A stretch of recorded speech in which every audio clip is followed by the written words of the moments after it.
radio for the masses. Headline edition, July 8, 1947. The Army Air Forces has announced that a flying disc has been found and is now in the possession of the Army. If the game is rigged, change the game. Game changer. I occasionally think how quickly our differences worldwide would vanish if we were facing an alien threat from outside this world. This is Fade to Black with your host, Jimmy Church, on the Game Changer Radio Network and KGRA, the Global Radio Alliance.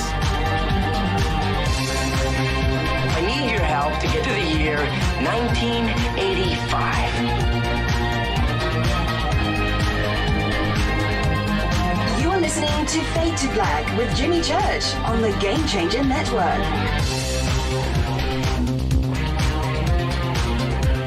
Good evening. Fade to Black. Bespoke Radio.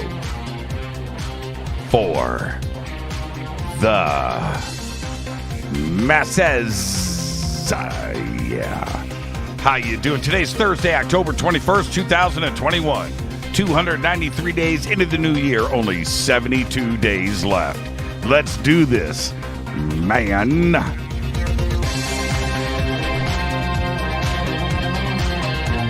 We are live from a bunker somewhere in the middle of nowhere. A total undisclosed location, but it is beautiful in here. What a day. What a day. What a week here on Fade to Black. I would like to welcome everybody listening all around the world, all across the United States. Hither and thither, to and fro, back and forth, up and down, east and west, north and south, far and near. This is Fade to Black for KJCR, the Game Changer Network, and the UnX Network, Race Hobbs, launching October 31st. I'm your host, Jimmy Church. Tonight, what an amazing week on the show. I mean, it was just an amazing week. Last night, Jacques Vallée, right? Tuesday night, Christina Gomez, Lou Elizondo. I mean, Monday night, Rick Doty. What a week on the show. And tonight it's Linda Moulton Howe. And we are going to discuss UFOs and nuclear weapons, and something that Linda has been researching for a very long time. So we're going to get into all of that tonight and a couple of other things. You know, it's Linda, and that's just what we do. Okay, and I'm talking about Linda and I. Always a great conversation. Always, always. I remember, do you guys remember the time she told us the story when she was in college and she went to go see Jimi Hendrix in San Francisco? Do you guys remember that show? And it was great. There was no doubt about it. And so... But there was a moment, and Linda tells the story. I'm going to get straight to this. And anyway, it was such an incredible story. So we had a group of us together, and I said, Linda, I said to the group, and it was Whitley, it was Richard, Dolan, William Henry was there. I'm trying to think who else was there. Anyway, I said, hey, have you guys heard Linda's story about Jimi Hendrix? And everybody's like, what? Yeah. I said, Linda, tell the story. And she did. It was incredible. Anyway, so Linda's on the show tonight. You never know what's going to happen. When Linda was here, at one time it was Jimi Hendrix. You just never know. Okay, so I will be at the Starworks USA UFOs All the Above and Beyond Conference this November 12th through the 14th in Laughlin, Nevada. I've got banners over at jimmychurchradio.com. You can click, head straight over to Starworks USA. Tickets, info, lodging, hotel information, everything is there. Jacques Vallée, he was on the show with us last night. will be at this conference along with myself and Paul Hynek, and Grant Cameron's going to teleconference in from Canada, Colin Andrews, Jaime Moussan, 10 other amazing speakers. Get your tickets and info. Come and hang out with us. I'm going to do Fade to Black live on stage. You're not going to want to miss that. Got a dinner gala, all kinds of things going on, as well as a ton of disclosure. All right. So that is November 12th through the 14th. And you can follow me on Twitter at JChurchRadio. Hashtag F2B is the sandbox. And hello to everybody listening and watching all around the world. We have the chat rooms open. I've got my eyes on some of you. Don't think I don't. Let's get to the breaking news. NASA's first electric plane is getting ready for takeoff. For the last 5 years, a team at NASA has been working to convert an Italian Tecnam P206T aircraft that will eventually only run on battery power. It's called the X-57 Maxwell, named after the 19th century Scottish physicist James Clerk Maxwell. And it recently began high-voltage functional testing on the ground at the Armstrong Flight Research Center in Edwards, California, set to take off in the spring of 2022. Next up, Elon Musk could become the world's first trillionaire, according to a prediction made by the investment firm Morgan Stanley. And it will come from SpaceX, not from Tesla. Somebody had to do it. Somebody had to be first. And I'm glad it's Elon. I'm happy. He's cool. And he may be the only trillionaire. Yeah, that's crazy. The FBI's Denver office just announced that the remains found yesterday in a Florida nature preserve are those of Brian Laundrie, who disappeared last month just days after his fiancée, Gabby Petito, was reported missing. They found her body. Well, they found his. The FBI said dental records confirmed the identification.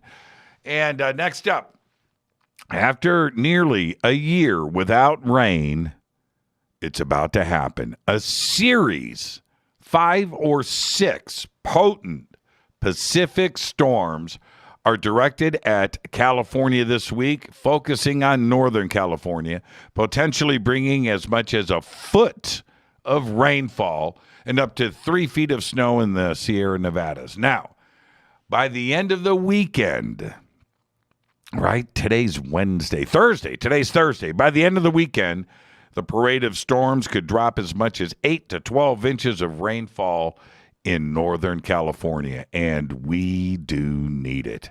Let's get the show cracking. Happy birthday to today. Manfred Mann is 81, Blinded by the Light. That was a Bruce Springsteen song, by the way.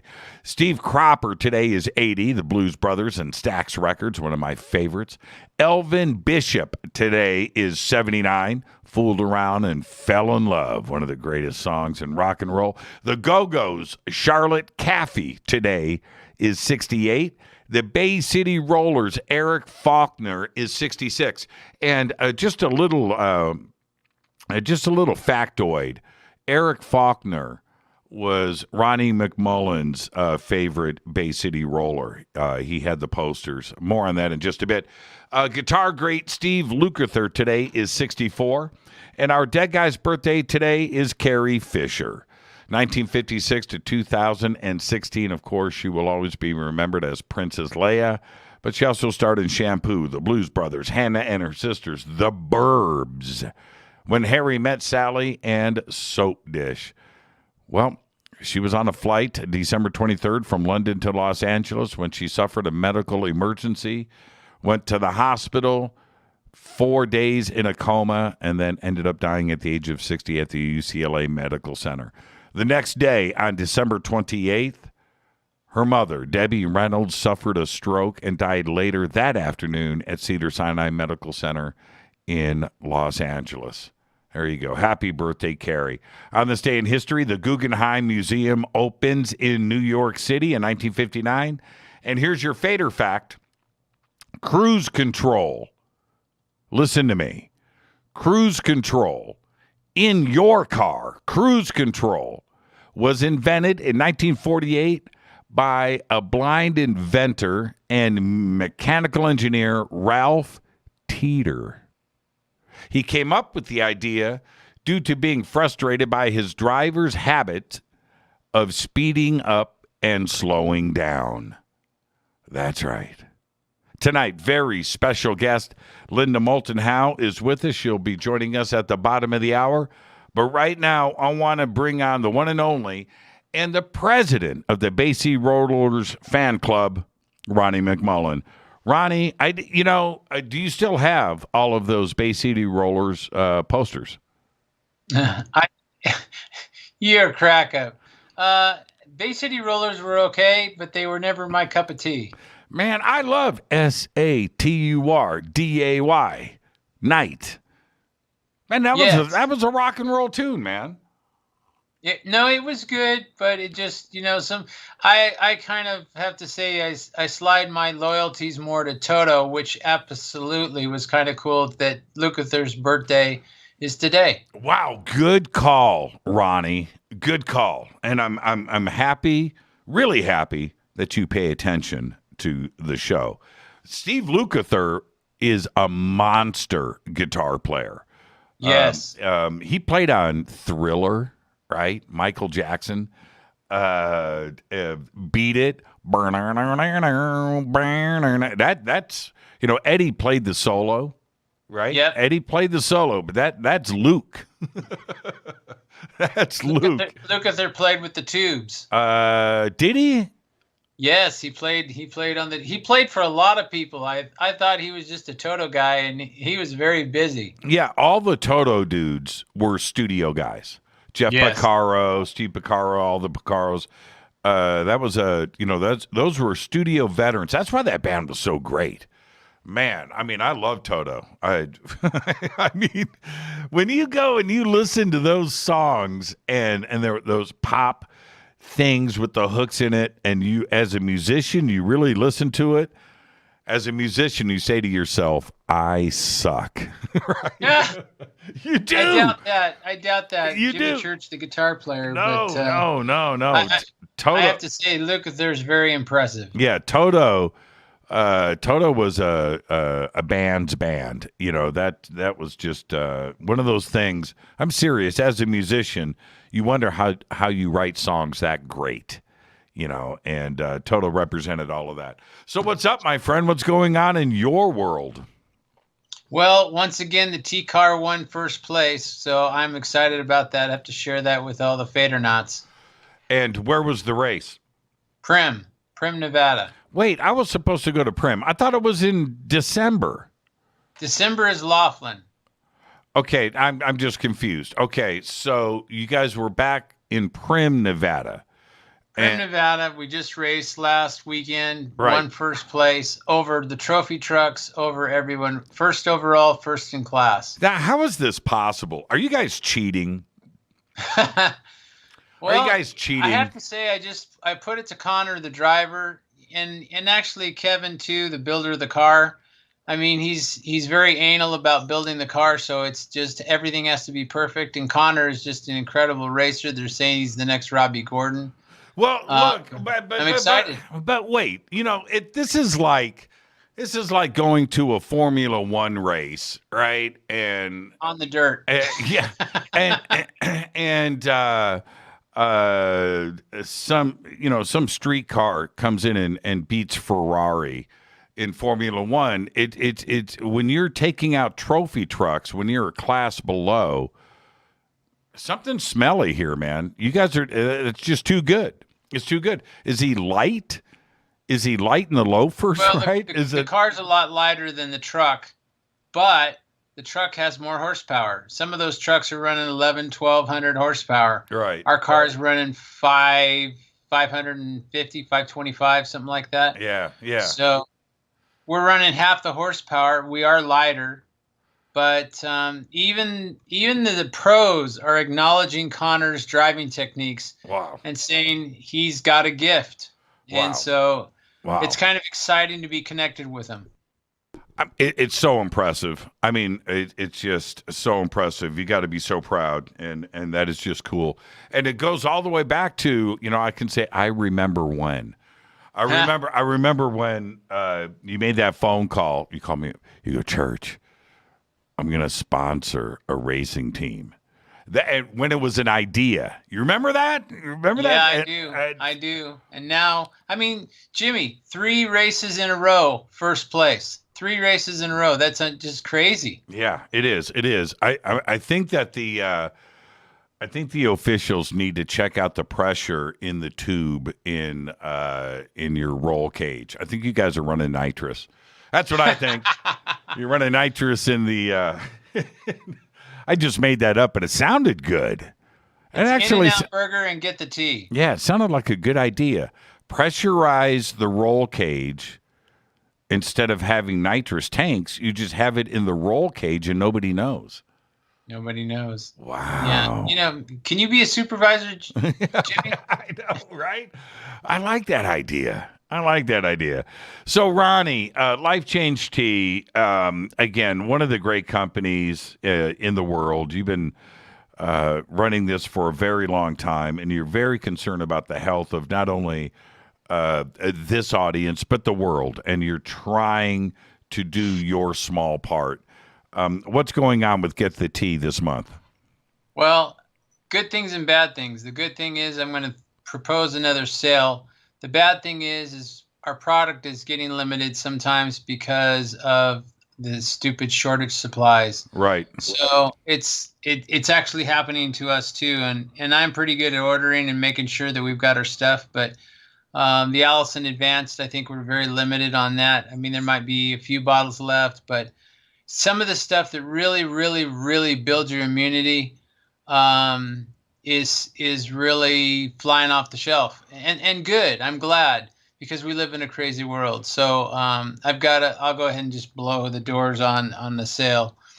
So you Fadernauts out there, you know who I am. You know what I do. You know my product works. So if you want to buy some product, and you might want to get Allison because it's going to be gone pretty soon. If you spend $20 at my store at getthetea.com, $20, I'm going to give you free shipping if you put Fader in the coupon code. I'm going to give you free shipping, but I want to up it and say just $20. If you spend just $20, I'm going to give you $5 off. And so that's no matter what you buy, just over $20. It doesn't matter what your order is. I'm going to give you $5 off and free shipping. Now, I want to apply. Tell me if this can happen. I want to apply what you just said, which is too good to be true. But you have a special right now, the AMT special, with my 3 favorite things: moringa, apple cider, and the tea. That's on special right now for $65. Are you saying they could order that, use the promo code FADER, they're spending over $20, they get a discount and free shipping and the special? I'm not sure the computer's working, if it's on sale items or not. So I would just say try it, but it might just be the special. In other words, when you spend X amount of dollars, over $20 on this, one thing or 2 things or 3 things, it's going to give you $5 off and free shipping. If it's a sale like we have on the front page or something like that, I would just say try it, but it may kick you off because you can't combine sales a lot of the time. Ronnie, you're supposed to say, I'll make it happen, because that's one of the best specials I've ever seen you put together. The moringa and the apple cider and the tea. And the reason why I say this, Faders, I want you to listen to me. My daughter came in a couple of years ago, and I was having stomach issues, and she goes, "You've got to take apple cider." Apple cider. I said, "What?" And I call Ronnie and I tell him about this. He goes, "Dude, I've got apple cider capsules, and I have been taking them ever since." And the moringa, which is a part of my life, and the tea. This package right here, the apple cider, moringa, and tea, is like the perfect combo for everybody just to roll in to get the tea and see what it's all about. I think it's an incredible special, Ronnie. It is an incredible. I would just tell people, because I'm not sure how the computer works, but I know you're going to get free shipping if you punch in the coupon code, but you might get the $5 off the special too. And if you do, more power to you. Okay. Everybody try it. I'm digitally challenged, Jimmy. Yeah, I'm digitally challenged. I know. Look, I'm lucky to do Skype. I'm when it comes to Fade to Black in this studio and it's running, I got that dialed.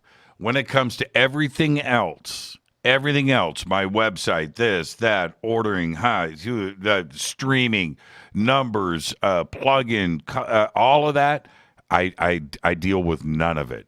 That falls right on Drew's shoulders, and I can't figure that stuff out. I'm completely he used to be the challenged. same when I did radio shows. I could do my little world. I had it dialed in. But you take me outside of that world, into the digital world, outside of what I was doing, I'm lost.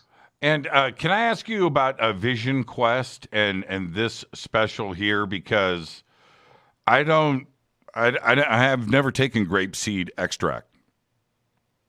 Well, I'm going to have to get it to you. Especially, it's good. Grapeseed's really good for the eyes. Mm-hmm. And obviously, astaxanthin is really good for the eyes. So, and it makes a difference. And believe it or not, this is going to sound crazy, but the placebo working with the products even makes it stronger.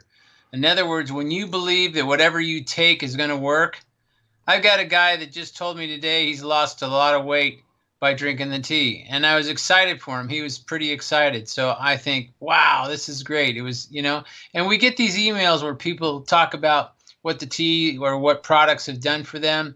And they thank us, profusely they thank us. So that really makes my job worthwhile.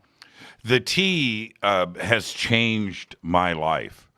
And, everybody can joke about it because of Ronnie's sense of humor. The tea that makes you go. Well, we all know that it is the tea that makes you go. I'm going to say this one more time. That's just your first weekend, right? That's your first weekend with the tea. After that, you're fine.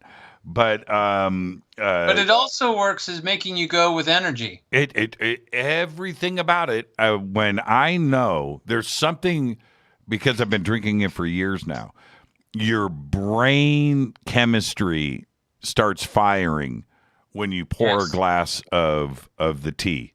It knows what's coming, and you're just in a good mood. I'm serious. And that's the way I am with the tea. And it's been like that for me for a very, very long time. And it has changed me. And I before Ronnie, I used to brag about my Haagen-Dazs intake. I used to brag about candy or cereal and things that I was just abusing myself with. But because I thought I was superhuman. And that stuff takes its toll. And I used to laugh at people. I used to laugh at people that would talk about supplements. I would laugh at people that talked about teas and cleaning the system. And I didn't take it serious. Now I can't go back. Right? It has changed me. It's like how I look at it sometimes is, yes, I'm the owner of the company and blah, blah, blah. But I take my own products, profusely every day.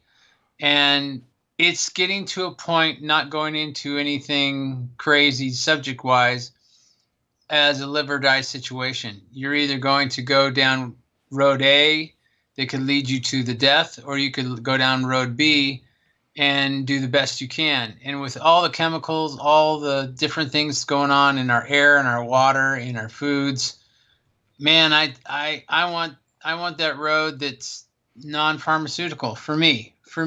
There's times you got to have pharmaceuticals, and I get it, but they're overplayed. And so I target certain things, I'll say intruders. And if you get the intruders out of your body, you live longer, you do better, you feel better, and you think better. And believe it or not, when you eat right and you exercise and you do the right things, you fire better. And a lot of people are like, I want to make good money. Well, you could open your own business. You could do a lot of great things, take a bit higher job position. But you got to have a brain that's really thinking. And the stuff that's coming down our pike is really to slow down our brains. So we've got to keep our game on. Ronnie, just thank you so much, man. Thank you so much. And we're going to swing this thing back around to Laughlin in December, right? Yes. Now, yes. By that point, is the Get the T car and the team and Connor, are they world champions at that point? How much longer is the season? Well, the season's been broke because of the stuff. Right. So I'm not exactly sure, but it ends a certain season in December, because that's one of the biggest races of the year. Mm-hmm. So it's just a very good race to be at. He's been on the podium 3 times. The very next race is the race in Laughlin. So it's one to be at. And Fadernauts, if you want to come and watch some really powerful stuff, come to Laughlin, join us, and it's wonderful. And it's free to watch. You can just go. It doesn't cost you to go to the race. Ronnie, thank you so much, my friend. Be safe, be well, enjoy the rest of your weekend, and thank you for supporting this show and the Fadernauts. Thank you so much. Thank you, Jimmy. Love you, man. Love you right back, Ronnie. Ronnie McMullen, Life Change Tea. Go to getthetea.com. All of the advertising, banners, links, everything that you need is over at jimmychurchradio.com. You heard the special. Spend $20. Plug in that promo code FADER. Get $5 off and free shipping. That's it. Spend $20. Go and check it out right now at getthetea.com. And with that, I'm going to take a quick break. I am your host, Jimmy Church. This is Fade to Black, and I'll be right back with our guest, Linda Moulton Howe, on the Game Changer Network and KJCR, and as of October 31st, the UnX Network. Race Hobbs. I'm your host, Jimmy Church. I'll be right back with Linda Moulton Howe. Stay with us.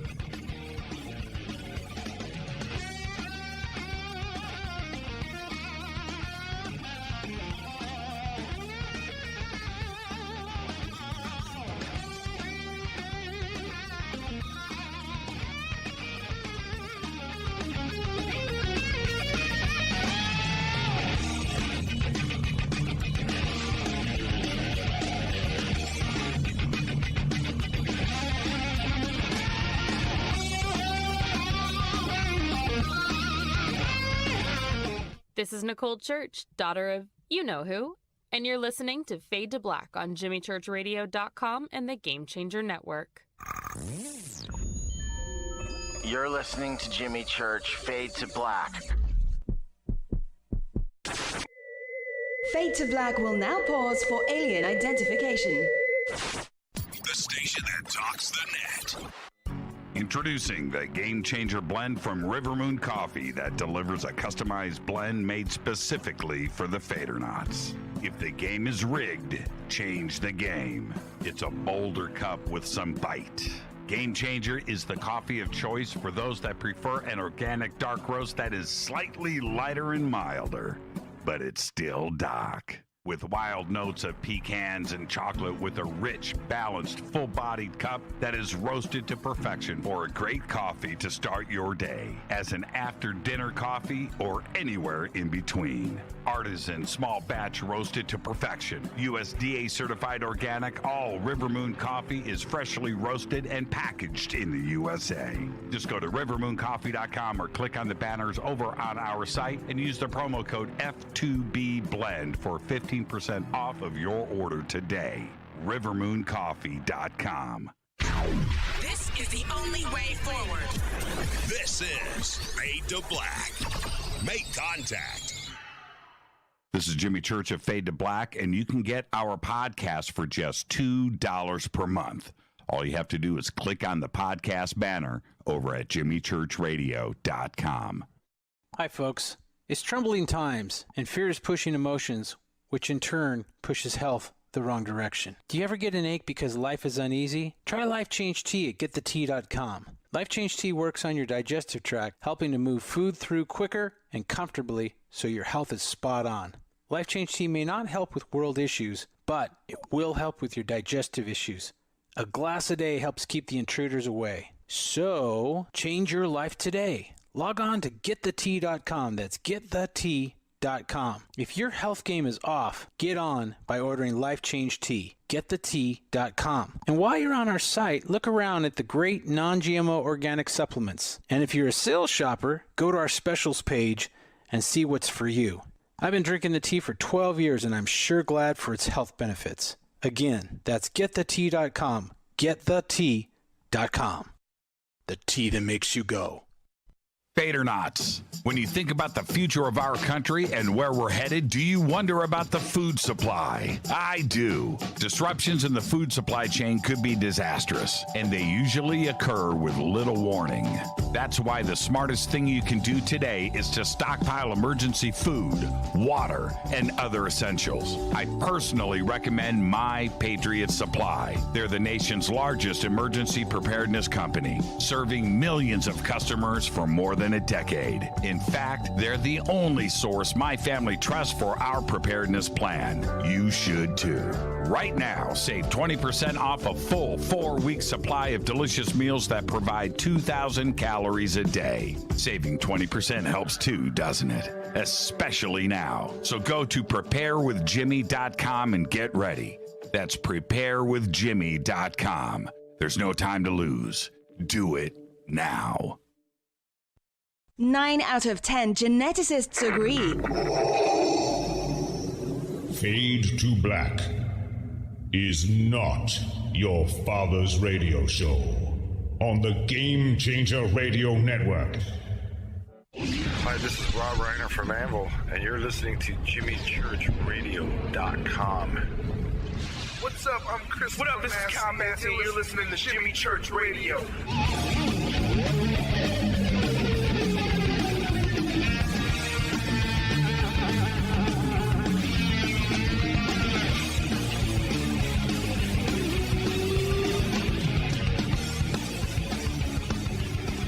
All right, welcome back. Fade to Black. I am your host, Jimmy Church. Tonight, Linda Moulton Howe. What an amazing week on the show. Just an amazing week. And tonight it's Linda. And this is the deal. Linda's so busy out there doing what she's doing. And she gets special treatment around here. She goes, Jimmy, I'm only doing Thursdays. That's it. You want me to come on the show? It's Thursday night. I'm like, Linda, it's cool. It's cool. Thursday night is good. But what that means is no fader night, no open lines, and then we have 3 other nights of great guests, and then we have 4 nights of great guests instead of 1 night of open lines. And it's Linda that forces my hand. That's right. Tonight we're going to discuss UFOs and nuclear weapons. She is a graduate of Stanford University with a master's degree in communication. She has devoted her documentary, film, television, radio, writing, and reporting career to productions concerning science, medicine, and the environment. She has received local, national, and international awards, including 3 regional Emmys, a national Emmy nomination, and a Station Peabody Award. I presented Linda one night with a Lifetime Achievement Award. And still, one of my great memories that I've done was that night. She produces, reports, and edits EarthFiles.com. She has her own radio program. She has been on Ancient Aliens since its first season. But, and most important, she has traveled to Venezuela, Peru, Brazil, England, Norway, France, and the Netherlands, Switzerland, Yugoslavia, Turkey, Ethiopia, Kenya, Egypt, Australia, Japan, Canada, Mexico, and the Yucatan and Puerto Rico for research and productions. I would like to welcome back to Fade to Black, Linda Moulton Howe. Linda, good evening. Well, Jimmy, thank you for the introduction and my trip around the world. And I have to add that what I've been doing for now almost 4 years is the EarthFiles YouTube channel. It's a broadcast that is on screens, not just radio. Yeah, and your co-hosts, your cats. I mean, yes, Fluffy and Chocolate. Let me tell you something. Those 2 cats, do they have any idea how famous they are now? Do they have attitude? Do they have a trailer? Do they have their own dressing room? Do they make diva demands now? No, they are humble, wonderful, loving cats. But I'll tell you, I have gotten hundreds of letters from around the world. Ian was telling me that we now have accumulated correspondence from about 150 countries around the world, and so many people send images of their cats, their dogs, whatever it is, their pets, and it shows to me that even if we're divided by language, divided by politics, divided by wars, every human that I know, they are united by their love for their pets. Now, can we clear up an urban myth, urban legend? Can we clear something up? Is it possible to train a cat? Well, mine seem to understand English. I mean, really, truly, I talk to them just like I would to if I had a grade school child, and they understand everything. They respond. They know when I'm ready to. I say a word, and they know that means that we're going to get something for them to eat, or it's going to be something else that we do. And so I think that if you are patient with animals and you talk to them just like you would a human, they pick up the language. My brother's dog, he understands so much. So I think it depends on humans whether they look at animals as consciousness that they can communicate with. Once you do that, I think it's easy. I had a cat. Her name was Harley. Cool cat from a kitten. And I had a little black pipe cleaner spider, with pipe cleaner legs, little furry little thing. And I taught Harley to fetch. And I would lay on my bed all night long, all day, whatever, throw this spider. Harley would chase the spider, grab it, bring it back up on the bed, drop it, and she would fetch. And she did this for about a year. And then one day it was over. She stopped fetching. I couldn't believe it. I would throw this thing like a doofus and then even go and get the spider and bring it back, throw it again, and she would just watch me. She just stopped one day. Just stopped fetching. Well, just like humans, things can happen and animals change, people change, but I think for the most part, if you relate to any pet that you have as just another conscious being and you communicate in your language, they are smart. They pick it up and you can just talk to them and they will do what you're wanting them to do. That's been my experience my whole life. Now, I want to talk about, we're going to change gears here, and the UFOs and nuclear weapons subject for tonight is going to take up the entire show. But yeah, it's important too. Right, but I need to do something before that. A couple of weeks ago, I started to get email and text and comments about you and Rachel's eyes, and I don't know what Rachel's eyes is. And but the comments were, Jimmy, you've got to get Linda on the show and you have to ask her about Rachel's eyes. Now, I'm going into this completely blind. I don't know what this is referencing. What is Rachel's eyes? This is a fascinating story that goes back to when I was living in Philadelphia, so probably in the early 90s, mid-90s. And Rachel's Eyes, the title is from a book. And the book is about, in a university in the Northwest, an Air Force, I think he was a colonel, took his daughter, he said, to the admissions office and introduced her as having a disability, and that he wanted to have her partnered with a college student who also might be disabled, and they could live together and help each other. And at that exact same time, a woman who had a daughter who was blind from birth had gone to the college and had said she wanted to see if her daughter could be placed in one of the college's apartments, and that she wanted to learn to work and live on her own. These two pieces of two adults coming to the college allegedly are what led to the two daughters being paired. And eventually, the mother of the blind girl would come to visit, and her daughter would say, I don't think that I'm living with a human. And the whole story evolved around this theme, that the colonel was not a blood father or even a relative, that he worked at an Air Force base, and that there was a program to try to get hybrids into living situations with humans.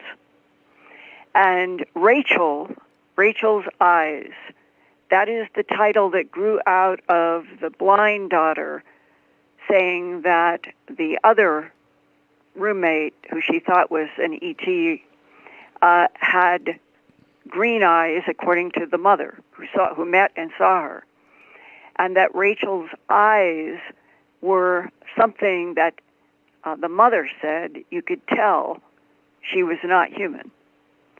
And the book goes into a tremendous section that is allegedly written by the mother, having sat down at some point with the colonel, and they had a very huge, in-depth discussion about what was going on in this apartment at this college. And to the mother, who was very bright and started taking notes, the colonel was explaining that they had a collaboration with non-humans from another solar system. My understanding was that it was Zeta Reticuli 1 and 2, and that the colonel told her that there was a whole huge program that had evolved from Area 51 and S4, and where had the daughter that he had brought to the mix gotten her name Rachel? From Rachel, Nevada, at Area 51S4. And that's what Rachel's Eyes are about. I recommend the book. Go on Amazon or any place and look it up. I personally think it was a book before its time, and that we have caught up now in 2021 to so many of the subjects that were introduced in this book going back to the 90s. When was the book written? It was in the 90s. So 25 years ago. I cannot remember the print date. I've got it on a library shelf, but I'd have to leave you, go downstairs, look at my books, and after we are off the air tonight, I'm happy to get the book and send you a scan and the copyright page and everything. Yeah, and people are posting about it already right here. You know what? I'm going to order the book. I agree. Everything that you just said, it sounds like a 2020, 2021 topic. Yeah. But it's not. So it is written before its time. It was, and everything that occurred was kind of presaging what would happen 2 or 3 decades later, which in many ways, when I think back to the discussions that I had with people at that period of time about Rachel's Eyes, it was almost on the edge of, could this be possible then? Today, we're having conferences where people are talking about how the CIA has an estimate of 30 million people on the world in the hybrid human ET category.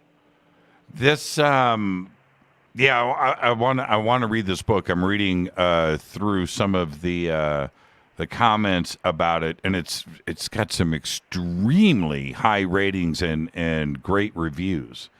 Right. And if you go to Earth Files, in earthfiles.com, I did a series with the author and on Rachel's eyes. If you type in, if you go to www.earthfiles.com, and there will be the rectangle that is my search bar, and just put in there Rachel's eyes, and you'll see what comes up.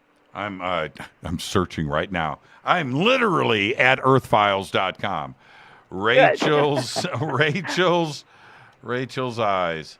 Yeah, this is. I had no idea. I'm really glad that I brought this up. Okay, yeah, you've got quite a bit on this. Yeah. Okay, I will go and check all of this out. Very incredible, and it's affected a lot of people. I mean, I got a lot of comments about this, Linda. And well, we're becoming a more aware public, I think, and one of the most important subjects is UFO interactions with our Minuteman missile.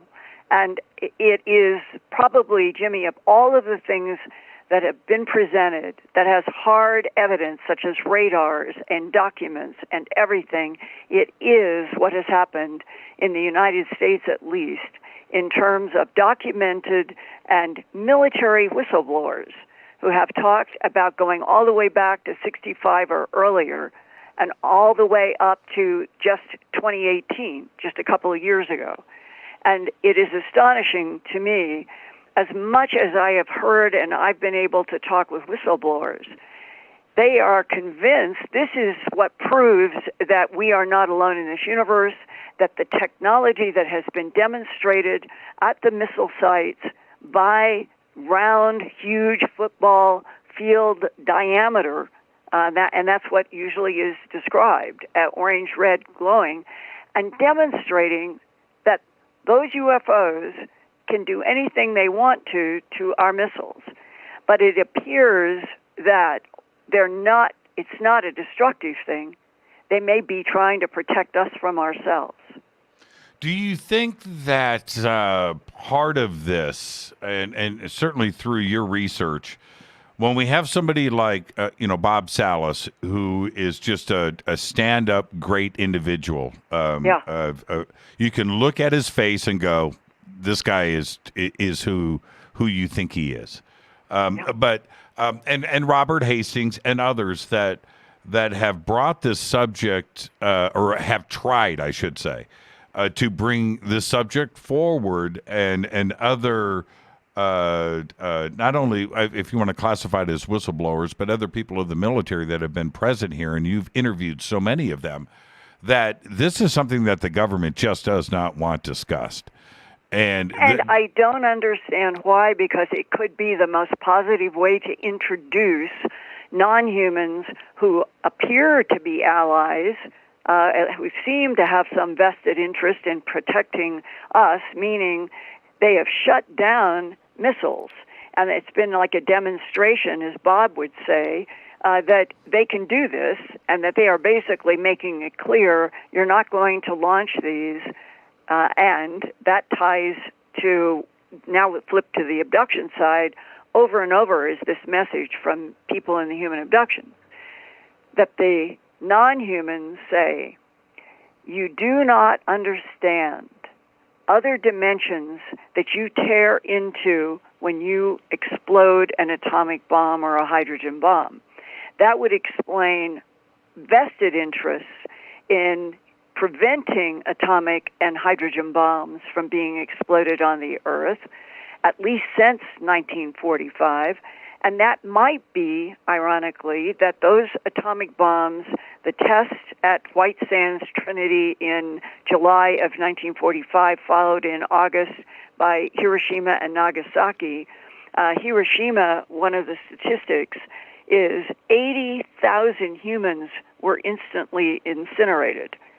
And we do not understand, perhaps, what happened at some other frequency, and that may be the signal that brought the attention of others to the planet, because, 45, the war ended, and then June 47, Kenneth Arnold sees the 9 discs flying at Mount Rainier, and then 1 week later, it was only June 24th, 1947, Kenneth Arnold lands, tells people that he saw these 9 sort of swooped-shaped, they weren't round, but they were more of a boomerang shape a little, and that he called them flying saucers because they moved as you would skip a saucer or a flat stone across water. And that was in the news June 24th. And then what happened? A week later, in Roswell, something happens, and 3 craft end up, I think, crashed. And the July 8th, 1947, Roswell Daily Record about this flying saucer crashes on a ranch near Roswell. And those are only days apart. And it may be that all of that attention was provoked by the fact that we had released atomic bombs. But, I would like to share with you in the audience this very special day of when I first talked with Bob Salas about his own experience. And it goes back to, I believe it was the end of the 80s or the early 90s. And I know it was a conference, and it was in California. And he asked to talk to me. And we went to a beach, and I have found over the last 4 decades that one of the safest places to talk about, say, sensitive subjects is walk along the waves of an ocean in that white noise. And Bob and I must have walked, 2 or 3 miles along the beach. And he was telling me his whole experience that he had on March 24th of 1967. And I found myself telling him that in November of 1975, I was in Boston then and doing all of the medical and science programming for the ABC station WCVB in Boston. And I was on the floor, which I used to do, with a portable typewriter, and I was typing a script for the next day's TV taping. And it was like late, 10, 11 o'clock. The phone rang, and something told me, answer it. And what I heard, it was my brother, my dear, dear brother, Jim Moulton, who was stationed then as a helicopter pilot at Malmstrom Air Force Base in Montana. Linda, a UFO has set down on the base. What? And then the story unfolded that he had been at a wing party and beepers had gone off. And his assignment was to take a high-ranking individual to what Central Security Command, they were in communication with a sabotage alert team that was near Kilo 7. And they were saying to Central Security Command that an object at least 300 feet in diameter, glowing red, orange, and pulsating, was set down over Kilo 7, very low to the ground. And the jets were launched. My brother's beeper went off to get a higher command authority into a helicopter to go to where this UFO was over Kilo 7. And my brother was telling me about the radio transmission and how as the jets were trying to get to eyesight on this huge, huge UFO, the SAT team suddenly said and everybody could hear it on the radio, it just disappeared. It can't have gone anywhere. It blinked out just like a light.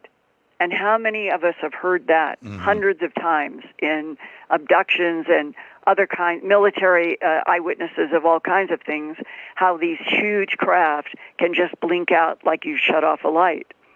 So the sabotage alert team is basically saying to everybody, it's disappeared, but it can't have gone anywhere. It must be there. Well, Central Security Control radar, however, was tracking that an object from there was moving up. And what I learned from my brother is that it Dopplered 200,000 feet off of radar. And the very next day, they got the missile, they took it out of Kilo 7, they did an examination, and my brother learned this firsthand, that they found that the magnetic zeros and ones, the binary code in the magnetic tape, had been altered, and that it was specific. It was not like you would take and do a scramble of the magnetic information. Mm-hmm. It was very precise and surgical. And the part that had been changed was the target, and the target only. And people laughed. My brother laughed later because he called me again. And the joke was they probably changed the target to Washington. And that was just an inside joke among the crews. Mm-hmm, mm-hmm. And then the next thing that happened was that the entire missile was lifted out and a brand new one was put into Kilo 7. And one of the questions that remained was, if all of that I just described is documented, it was physical proof, it's why they exchanged, where is the UFO altered missile now? Where did they take it? Because that would be evidentiary proof of something being able from the outside to change those zeros and ones on the target. And that was November of 1975. That was 1975. So as Bob and I were exchanging what my brother had told me about Kilo 7 at Malmstrom, and he was telling me what had happened to him on March 24th of 1967. So not quite a decade earlier. Bob's was earlier. My brother's was 75. We both said, how can there be this kind of hard physical evidence, and hundreds of people in the military are exposed to it, and it stays silent? And this really came home when eventually I would come to understand that on March 16th of 1967, 1 week before Bob Salas's experience, this was Echo Flight. They had, Bob was Oscar Flight, but on the 16th of March of 1967, Echo Flight, it was one of those, and I'm looking right now, I think this is one of the strongest documents that's ever been leaked. Well, Linda, let me jump in. I got to take a break here, so let's get the break in. When we come back, we'll go through this document in the next segment. Yeah, this is the heart of what happened that resonates with everything about why this is sophisticated extraterrestrial biological entity technology. Linda Moulton Howe. That's and I want to come back and talk about your brother too as well. That is pretty interesting. This is Fade to Black. I'm your host, Jimmy Church. Tonight, Linda Moulton Howe, UFOs and nuclear weapons. All of that and much more on the Game Changer Network and KJCR. And as of October 31st, the UnX Network. I'll be right back. Stay with us.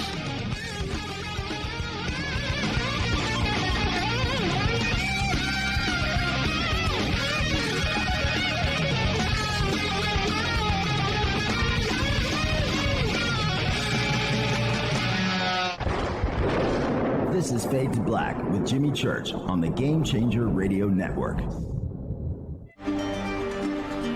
This is Billy Carson with ForbiddenKnowledge.tv. Forbidden Knowledge TV has just reached its 1-year anniversary. That's right, 1 year. And as a show of appreciation, we are giving all new subscribers a free 30-day trial of ForbiddenKnowledge.tv. That's 30 days to binge watch thousands of movies, documentaries, conferences, workshops, lectures, yoga classes, meditation courses, and so much more. So log on to ForbiddenKnowledge.tv from your computer or mobile device, or get the Forbidden Knowledge TV app on Apple TV, Roku, Amazon, iTunes, or Google Play today, and use coupon code 30daysfree That's coupon code 30 days free on forbiddenknowledge.tv today.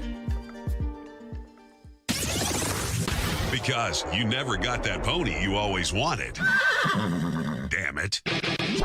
Jimmy Church and Fade to Black on the Game Changer Network.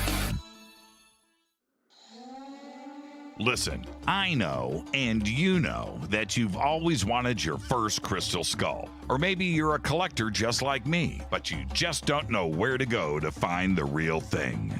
Then I met Carolyn Ford over at EinsteinTheCrystalSkull.com. Carolyn is the guardian of Einstein, one of the most respected ancient crystal skulls in the world. All of her unique skulls have been imprinted sitting with Einstein in his sacred lodge and are carved from the finest gemstone and materials. Imprinting is the process of receiving the ancient wisdom from the master skull or master computer. Einstein, the ancient crystal skull. To see Carolyn's current collection of crystal skulls, just visit her store at EinsteinTheCrystalSkull.com or click on the banner over on our site. Don't forget to use the promo code Jimmy at checkout to receive 10% off of your order today. That's promo code Jimmy. Finding your first or next crystal skull is easy. Just visit EinsteinTheCrystalSkull.com. When you take the beans from Central America with dashes of Indonesian and African mixed in and then roasted to the dark side of Fade to Black, you create the ultimate brew of fringe. Introducing the Fade to Black blend from River Moon Coffee. Yes, River Moon's darkest customized roast was created for the love of Fade to Black. The alchemy of masterful roasting and smoking the beans is in every sip of this full-bodied, dark Java. I need my coffee dark, deep, with distinct bittersweet chocolate highlights, just like the bunker. Leaning further into the darkness of the roast is Fade to Black blend from River Moon Coffee. Just click on the banner at jimmychurchradio.com and use the promo code F2B blend for 15% off of your order today. Hello, I'm Katie, and you're listening to my main man, Jimmy Church, on jimmychurchradio.com. Hi, this is Ray Hobbs here, repping the planet, and you're listening to my good friend, Jimmy Church, Fade to Black. This is Toby Kebbell. You're listening to jimmychurchradio.com. Don't hurt me, Jimmy. I'm only little. Hey, I'm Adrian Grenier. And this is Ari Gold. We're the Honey Brothers. We are also Honey Brothers. Hey, I'm Adrian Grenier. And I'm Ari Gold. We're the Honey Brothers. And you're listening to Jimmy Church. The Revolution. This is Jimmy Church of Fade to Black, and you can become an official Fadernaut by just going to our membership section at jimmychurchradio.com. Hello, this is Serena Wright Taylor from Conscious Life Expo, and you're listening to Fade to Black with Jimmy Church, who holds the Lucky Pony record for the best astrological chart since 1963. True story. This is Micah Hanks of the Gralien Report, and you're listening to Jimmy Church on Fade to Black.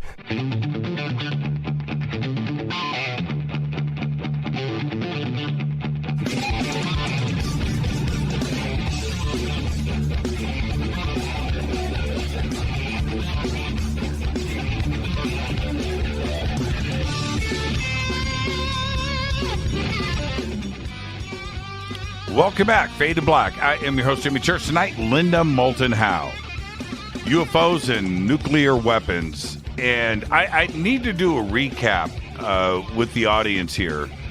If you're just joining us, right before the break, Linda was telling us about her walk on the beach with Bob Salas, which occurred in around 1989 at a conference, where Bob disclosed to Linda Malmstrom and the events that occurred back in March of 1967.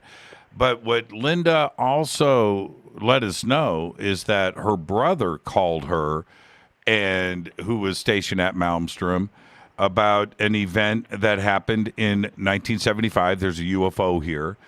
And that's pretty amazing to me, Linda. And before we get to this document that you want to talk about the week prior, when you are walking with Bob, he doesn't know about your brother and the phone call that happened 14 years prior, and you're listening to Bob recount this. Did you have a holy crap moment, and did you, you're putting all of this together in your head, but the timeline is that he and I met at the conference, and he wanted to talk to me. It was either at the end of the 80s or the early 90s. And what had happened to him was on March 24th of 1967, that would be 67 to 77 to 87, at least 20 some years before. And my brother, his was in 75. Right. So when we were at the conference, the reason that we were out walking that beach is Bob wanted to talk with me about his experiences at Malmstrom, and I had told him about my brother. And that's why we ended up talking, is because I had the experience with my brother, and he had as being a captain down in 60 feet underground in a launch control facility for Oscar. And what I wanted to share, because I still think it is one of the more important documents that ever finally got to us, this is at my earthfiles.com website, and I have it in several places in all of my reporting about what has happened with Minuteman missiles and UFOs. But I've never broken it down this way for a large radio audience, and tonight is the time to do it, because this was a secret telex from Strategic Air Command, SAC. It was not declassified until January 16th, 1996. That was 29 years after the UFO intrusion at Echo Flight on March 16th of 1967. And 1 week later, on March 24th, 1967, at Oscar Flight, Captain Robert Salas is 60 feet down under. He gets the call from the above security team. And what is he describing? A red, pulsing, large disc, and it's parked right over the front gate going into Oscar Flight. Well, the document that was finally released, this is about the March 16th, 1967, 1 week before Bob Salas.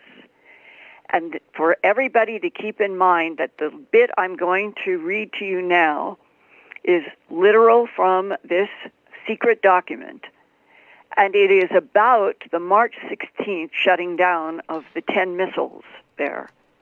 And to know that Bob Salas, 1 week later, the same thing will happen.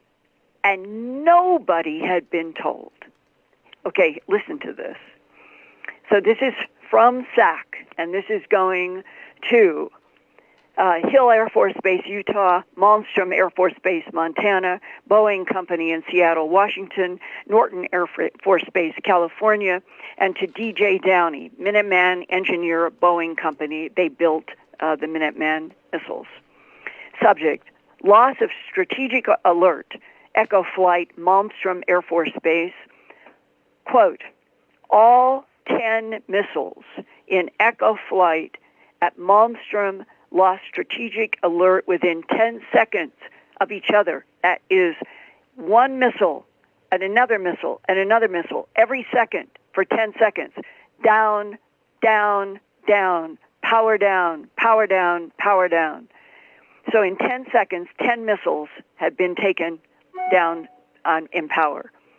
Quote, as of this date, March 17th, that's the next day, March 16th, 1967, all missiles have now been returned to strategic alert with no apparent difficulty. Investigation as to the cause of the incident is being conducted by Malmstrom, and they have run 2 missiles through tests. No conclusions have been drawn. there are indications that there were computer interruptions. And then it goes on with a lot of complicated acronyms, but the bottom line is that the UFO is the link responsible for what happened to this particular missile at Echo, and it is considered a threat to national security, and nobody is to talk about it. And so a whole week goes by, you get now to the 24th of March, and you're now at Oscar. This is a different Minuteman missile site. Mm-hmm. And this is where Bob Salas is 60 feet underground when he gets a phone call from above.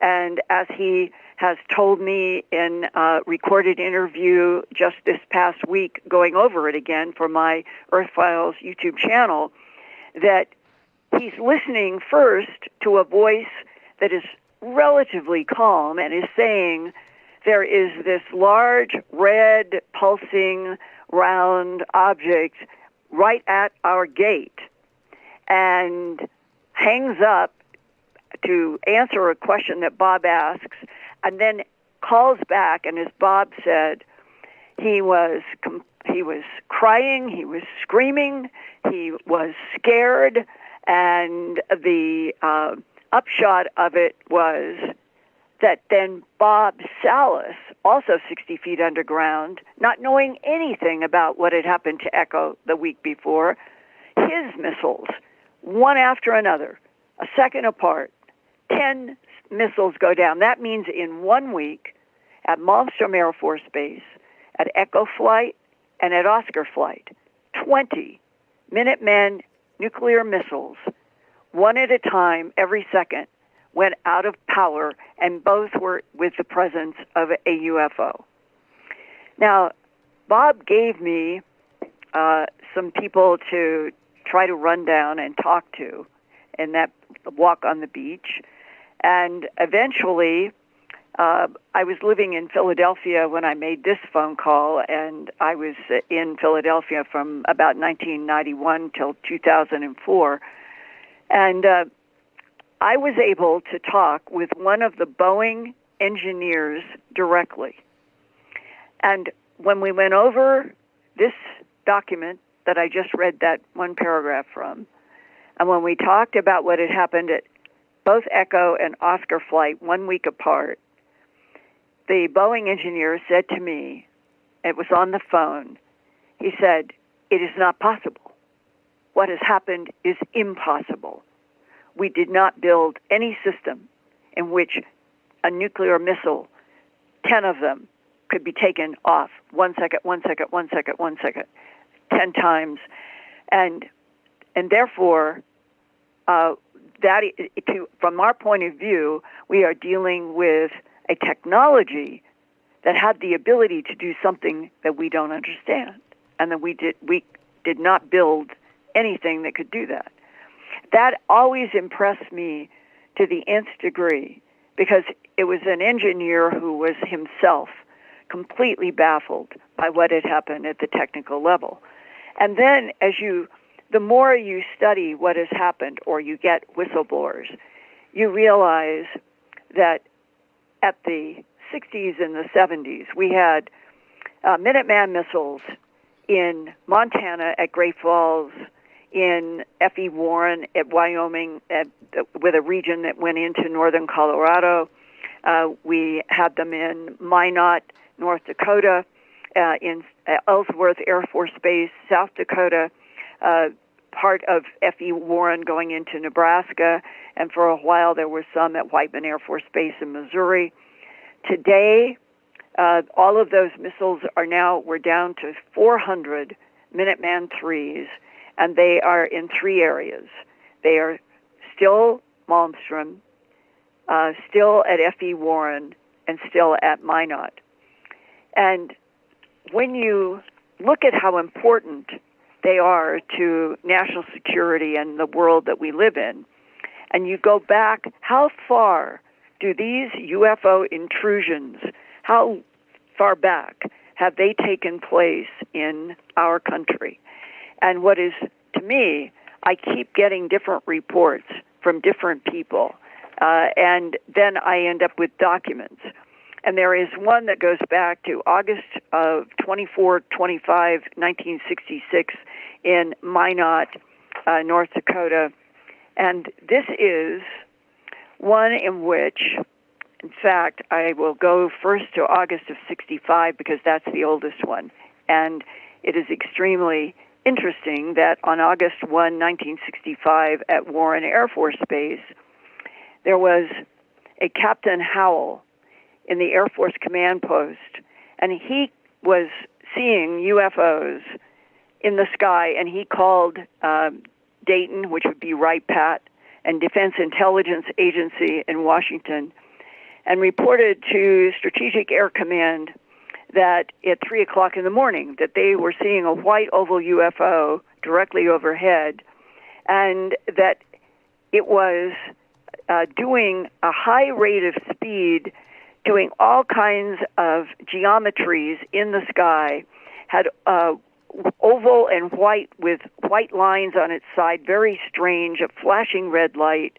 And they had reports that came in through an entire night of this UFO, and yet all of these reports going back that far and coming back up to 1966, 67, 68, they never, ever get reported, even to some of the crews, like when Bob said, for them in Oscar flight to have not known what was happening to Echo flight.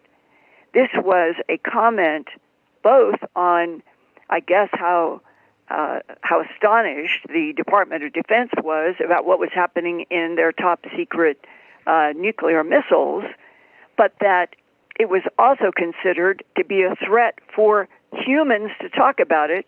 And one of the witnesses was literally, that Bob Salas told me about, was told, you are never to talk to another human being ever about this, quote unquote. Those were the kinds of orders that were given to people who were involved with these operations. And then there is another document that came with the August 24 to 25, 1966 Minot that most people don't know anything about, and it is the technology that is being described in these secret documents and how far back they go that is so astounding. And in this one, it is saying, quote, the UFO appeared to be southeast of Mike 6. This is at Minot Air Force Base, August 24th, 25th, 1966. The south radar gave an altitude after the UFO climbed and hovered for 15 minutes at 100,000 feet northwest of Minot Air Force Base, North Dakota.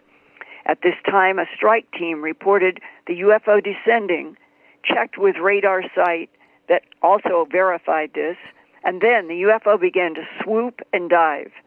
It then appeared to land to 10 to 15 miles south of Mike 6 missile site, and then a control group sent a strike team to check. When the team was about 10 miles from the landing site of the UFO, static erupted in radio contact. 5 to 8 minutes later, the glow diminished and the UFO took off. And then there were reports in the rest of the day. And I'm giving you a taste of some of these reports that have not been made public. And there was one other where there were security guards where the UFO was above, and the security guards seemed to be in a state of suspended animation, unable to move.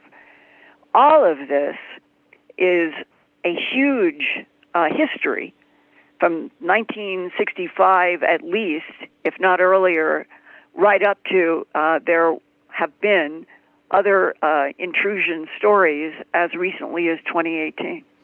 I remember, this is the thing that we need to understand, that these missile silo complexes were the most over-engineered, highly technical things that we had and still do on planet Earth. But back then, computers were involved, but the missile silos themselves, Linda, these were hardwired. They weren't interconnected. There was no way for one missile to communicate with another one, and it's done that way for a reason, right? And to have them go offline is because somebody was taking them offline outside of the missile silo complex itself. There was no way for any of this. There were no computer viruses. There wasn't any, you know what I mean? There wasn't anything that was coming in and affecting everything because you could do it all at the same time. Each missile silo was independent of the other, hardwired and controlled. That's why I can only imagine what was going through Bob Salas's mind, the base commander's mind, and everybody else there, because this is impossible. There's no way for this to happen. And for the Boeing engineer to say that what did happen was impossible from a human point of view. That's right. Reinforcing we are not dealing with human science. We are not dealing with human technology. We are dealing with off-planet, extraterrestrial, other dimensional, whatever category you want to put it in. It is high time that we were told the truth. And I would like to share one shocking event this 21st century. And this goes to October of 2010. And this was one of the headlines that was reported in Robert Hastings' UFO Chronicles, quote, "Huge UFO sighted near nuclear missiles during October 2010 launch system disruption." And it was on October 23rd, 2010, that's about 11 years ago, the F.E. Warren Air Force Base in Cheyenne, Wyoming, temporarily lost the ability to communicate with 50 of its Minuteman III nuclear missiles. There was a whistleblower leak that this dramatic military report was astonishing to everyone, and it got leaked to the editor at the Atlantic Journal. And by October 27th, the article made it to the public because of the whistleblower. But there were now arguments about whether it was really something serious or not. And somebody was trying to push the idea, it was just down for 59 minutes, and it wasn't. Well, after the Atlantic Journal did an article from the whistleblower's information about this 50 missiles being disconnected, technicians came forward. And they weren't coming forward with their names, but what they were saying was, quote, that they saw an enormous cigar-shaped craft maneuvering high above the missile field, while the vital communications between nuclear missiles and the launch controllers broke down. The giant UFO was also seen the next day by technicians who were angry and themselves, they were being told not to talk about something so serious and not to talk with anyone ever. And they ended up saying that it was not true what was being said. Well, it was 59 minutes. They said that the disruption went on for hours and hours. So right here, we have a kind of internecine warfare that is described about how there are policies to shut down any reporting the truth about these experiences that affect the human security police, that affect the human launch control facility people who are in command, who affect technicians, because they would like to have answers, and everything that they are told is keep your mouth shut and don't talk to another human being. And one thing that Bob shared with me, both on that walk on the beach in California and on the record in a recorded interview with me in the last few years, is that after the Oscar experience, he got a phone call requesting him to go to the Department of Psychiatry at Malmstrom, or to a psychiatrist. And it made him nervous, right. And he told me all the way over to this, he didn't why are they doing this? Right. What is it that they're going to do? Why are they doing this? I'm a captain in the Air Force. I reported exactly what happened. Why are they having me go to see a psychiatrist? And Bob said that by the time he got to the front door, that his mind that had been wrestling with this, he said, you can't have the meeting. If you do, you could be jeopardizing your entire career, because they're looking for some way to make everybody who's been involved in the UFOs and missile experiences, they want something that they can drop out on them that they're nuts or they're crazy in order to dilute interest in UFOs and nuclear missiles. And Bob said he reported, so he was there on time. He did exactly what he was requested to do. But he said, I didn't stay for the meeting. I told them I am leaving. And he said, I am so glad that I did that. Because he said other people who went for the psychiatry meetings, they would end up having that used against them. Yeah, it goes in their record. It goes in their permanent record. Yeah, and it is so troubling. If we were not in a world where the power brokers and governments feel that we in the human civilian masses who essentially keep the world going, that we are never to know that there are intelligences and technology so far superior to us that they can control the missiles intimately, and that they can do surgical change in the magnetic tape on the target.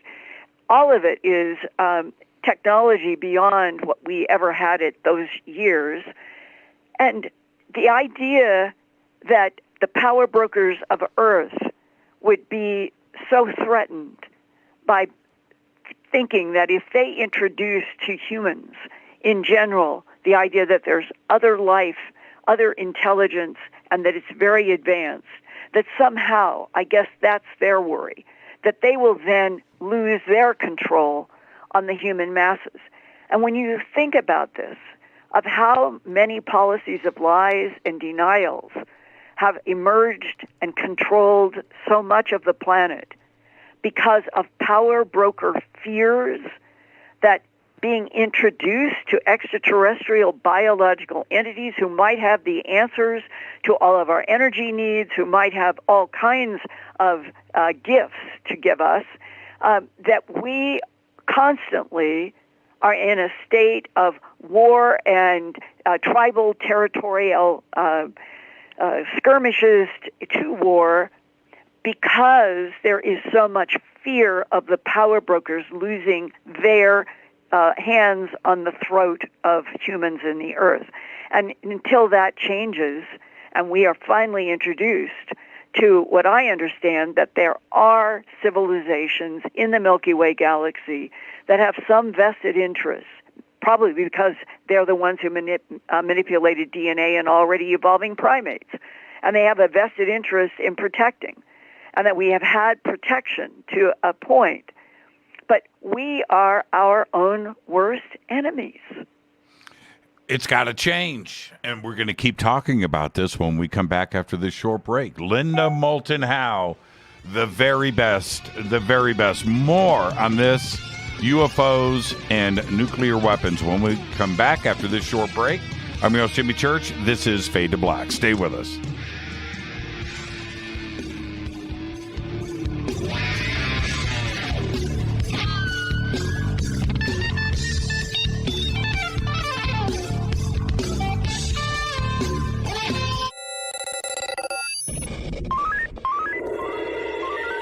Way out here, we listen to Jimmy Church. You're listening to Fade to Black. Always on the edge of the hottest alternative talk. Jimmy Church with Fade to Black. ¿Qué tal, mis amigos? Yo soy Mario Carson, el tiburón, y los invito para que escuchen a mi buen amigo Jimmy Church Radio. ¡Claro que sí!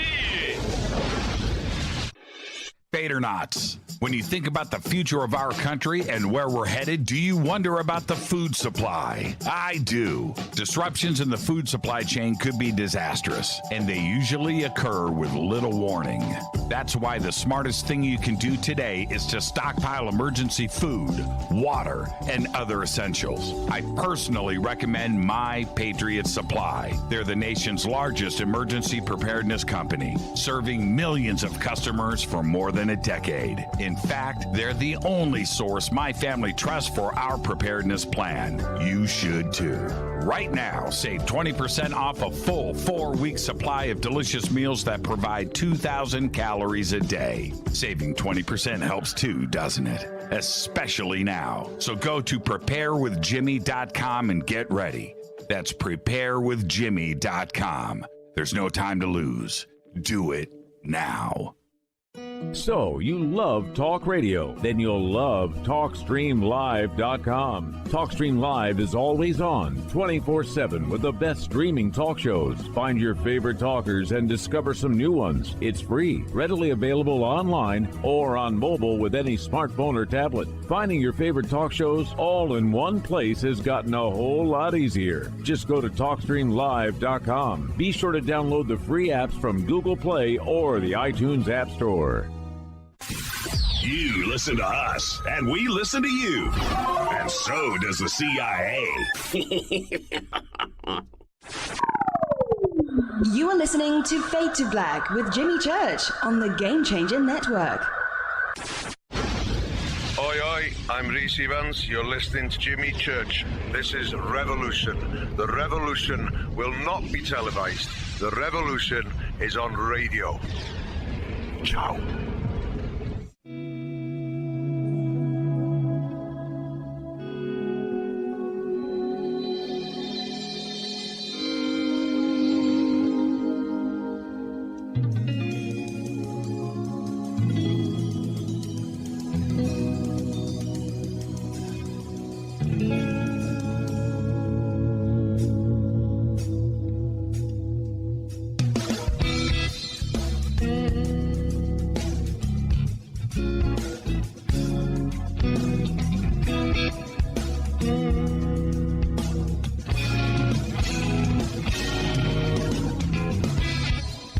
Welcome back, Fade to Black. I am your host, Jimmy Church. Our guest tonight, Linda Moulton Howe. And Linda, we're going to continue this conversation, but I wanted to take this opportunity to thank you for appearing in this film that is getting ready to premiere in like 3 weeks. Are you ready for this? Is this The Observer? Yeah, November 11th, 11/11. Well, have you seen it? Linda, of course. But see, one of the things that that I know, that the others that were with us, our good friends, to sit down and talk, we know how this film was shot, the look of the film, and the care and stuff that was put into this film. It is going to be the subject, right? Everything that we're talking about is great, but the audience gets the bonus of some amazing cinematography, and that's going to be really cool. This isn't a bunch of talking heads. We shot on location. With drama, right? Right. Yes, I guess you could say that. It will. I like the title, The Observers, because in a way, when you're not a part of the extraterrestrial biological entity intelligence that's interacting with our planet and has been for millions of years, you're not a part of it. You are an observer of what it does.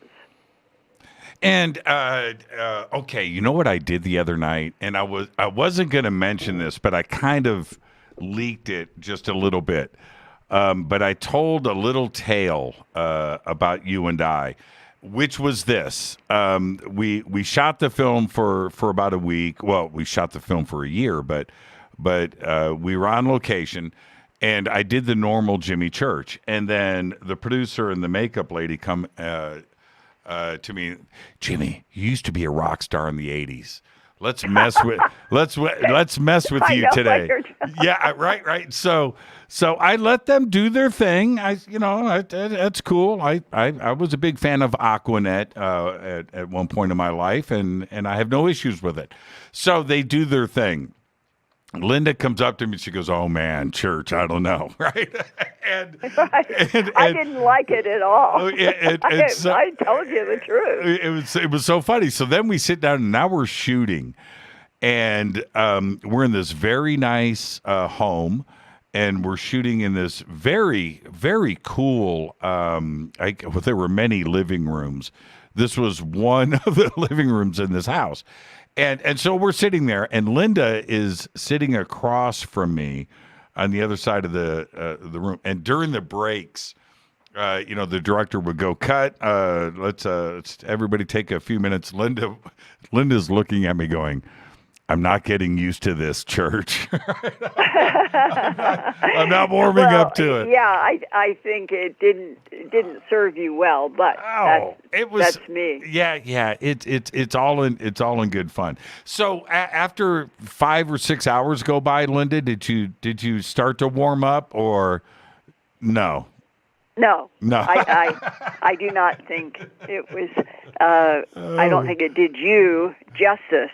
But that's hair, and we're talking about UFOs in nuclear missiles, and the disconnect between the reality of our planet, that we have been kept in a state of ignorance for centuries, right? When maybe the best thing that could happen to this whole world and diluting tribalism would be if we would just be told the truth. We're not alone in this universe. We never have been.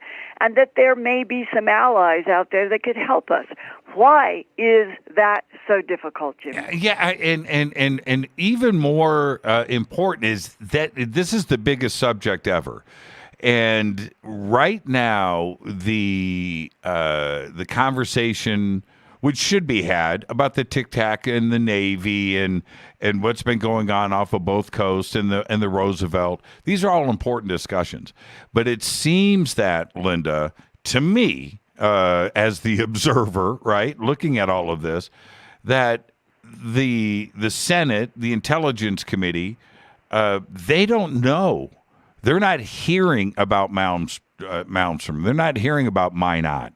They're not hearing about the interference with our missile systems and the eyewitness testimony from so many from those Air Force bases in Wyoming and North Dakota, South Dakota. They're not getting this information. Shouldn't they? Isn't this just as important as everything else? It is, right? Well, this has been Bob Salas's North Star since I met him. Right. And he's right. He, from the beach walk that we first had through knowing him for at least 20 years, Bob is right. He said this should be presented in public, emphasize the word public, congressional hearings, so that all of the evidence and all of the military eyewitnesses and all of it can be laid out. It is evidentiary material. The human race deserves to know. And that if the interference by the non-humans is because they don't want us to set off any more atomic bombs, hydrogen bombs, because we're tearing into dimensions we don't understand and don't know anything about, then it isn't like that the non-humans are trying to do something that is bad. The implication is that they are doing this interference not to have any war or problem with us, but to keep us from exploding nuclear weapons. And so if you just went 2 + 2 = possible 4, then what has been demonstrated at the Minuteman sites in the United States at least, since at least 1965, have been interferences that seem to be saying to everyone, we can control everything about your missiles. So stop trying to keep them and use them. And that the end reason is they're trying to keep us from exploding them at each other or them or anybody else because of this whole other issue that is finally beginning to be talked about in physics in more and more papers all the time, that we're in a multi-dimensional cosmos, and that dimensions themselves are frequencies, and that the idea that we're in a matter world and a matter universe, that the matter universe doesn't have walls around it, but that are different layers of frequency. And if we are a 3D matter universe with consciousness here, that there could be 4, 5, 6, 7, 8, 9, and their frequencies. And if we split the atom and we explode large bombs, it could tear into those frequencies. It's beginning to be something that we can grasp because of so many more papers and scientists that are researching that this could be an other dimensional, many other dimensional universe.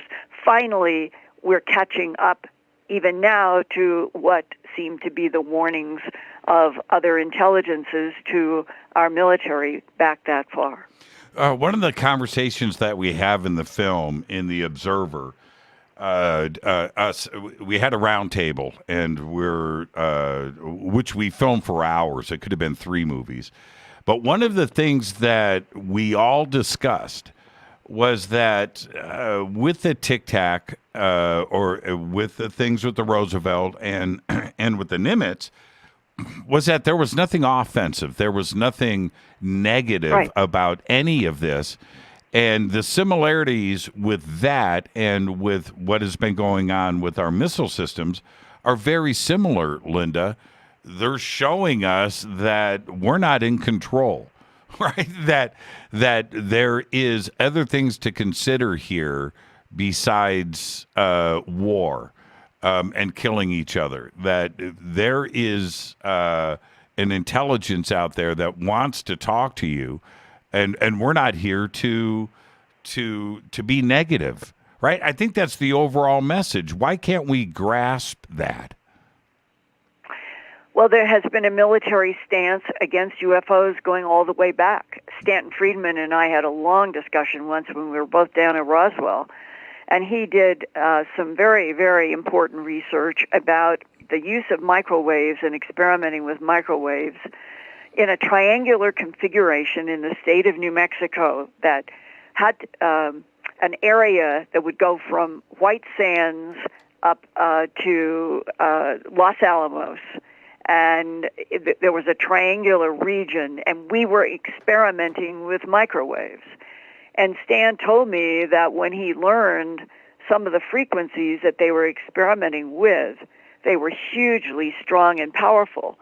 And Stanton had the impression that we were not just experimenting with microwaves, that it was sort of like this, the other reason for its existence was to try to deliberately bring UFOs down. And this would have been after 47. So that would mean that our military, our government, had decided that we, to all costs, would try to shoot down UFOs in order to get the technology. That would make us the aggressors against them. Right. Right. And now, if we look at this in a broad sense, you live in New Mexico. A lot of nuclear research there. We all know about the importance of Roswell Army Airfield back then, right? The only nuclear detachment in the world at that time. But you have the laboratories there. You have the testing. You have Ground Zero. You have Trinity. And UFO activity that's going on at the same time. Same thing with the Nimitz. It's the same thing with Malmstrom and Minot and others. That's only 2 Air Force bases that we're talking about.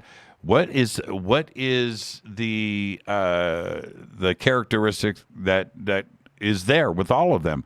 Nuclear weapons research, and the possibility of interfering with the universe, right? And that's what's going on at all of these locations, and we have UFOs at all three. Oh, well, see, the three are now. We've had decommissioning. Back in the 60s, it was Malmstrom and Colorado and Wyoming, Warren, and North Dakota, South Dakota, and I think Missouri.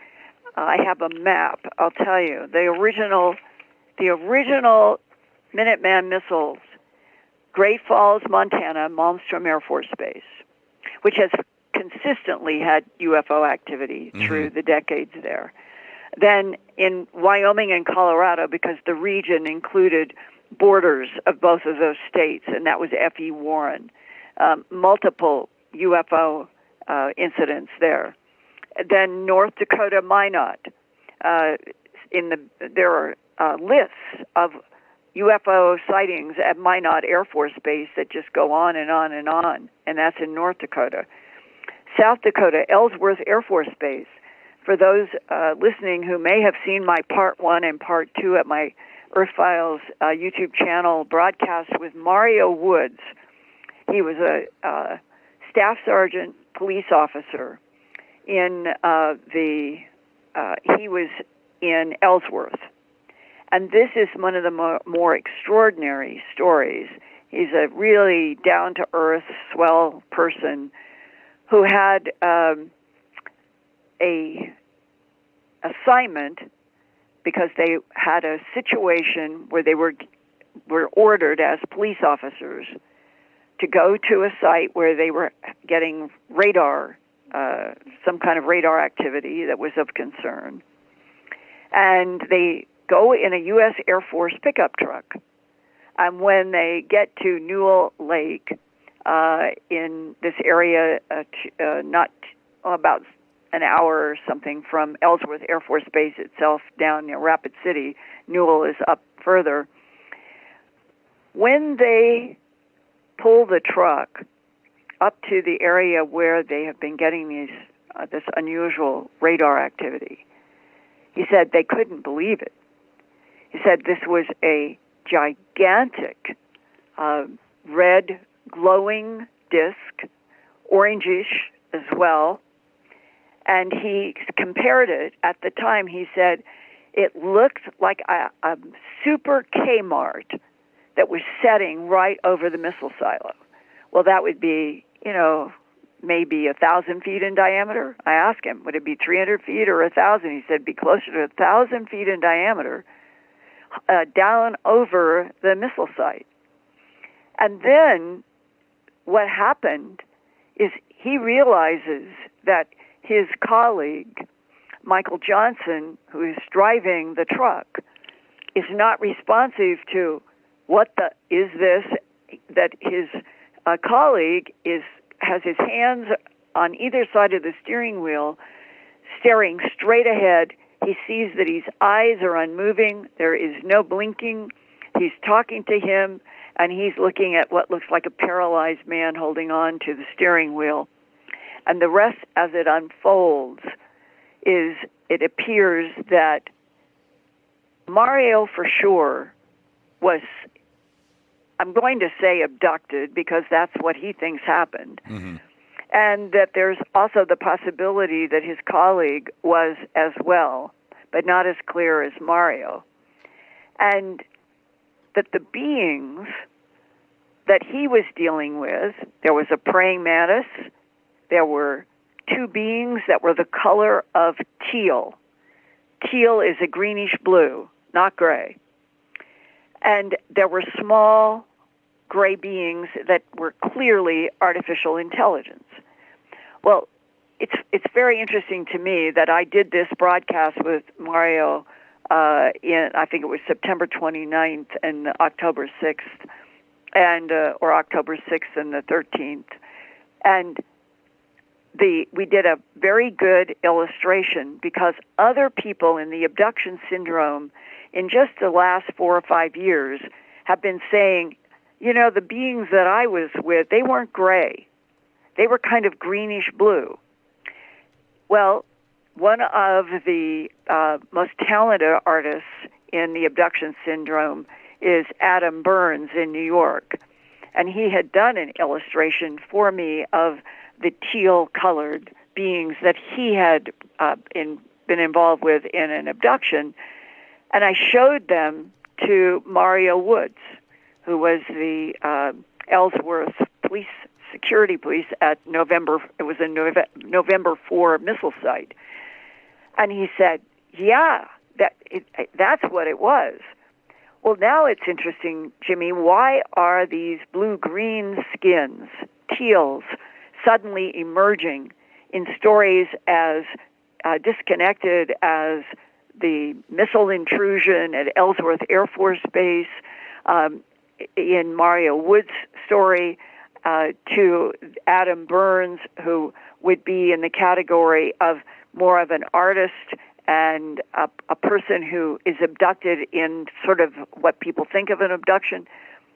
Why are we suddenly having descriptions and recognitions of other illustrations of these blue-green ones? Well, so I had done this series of shows, and it was only within the last week I got a letter from a listener who said, I have other information.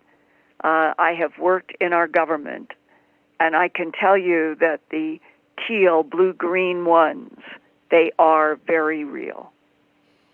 The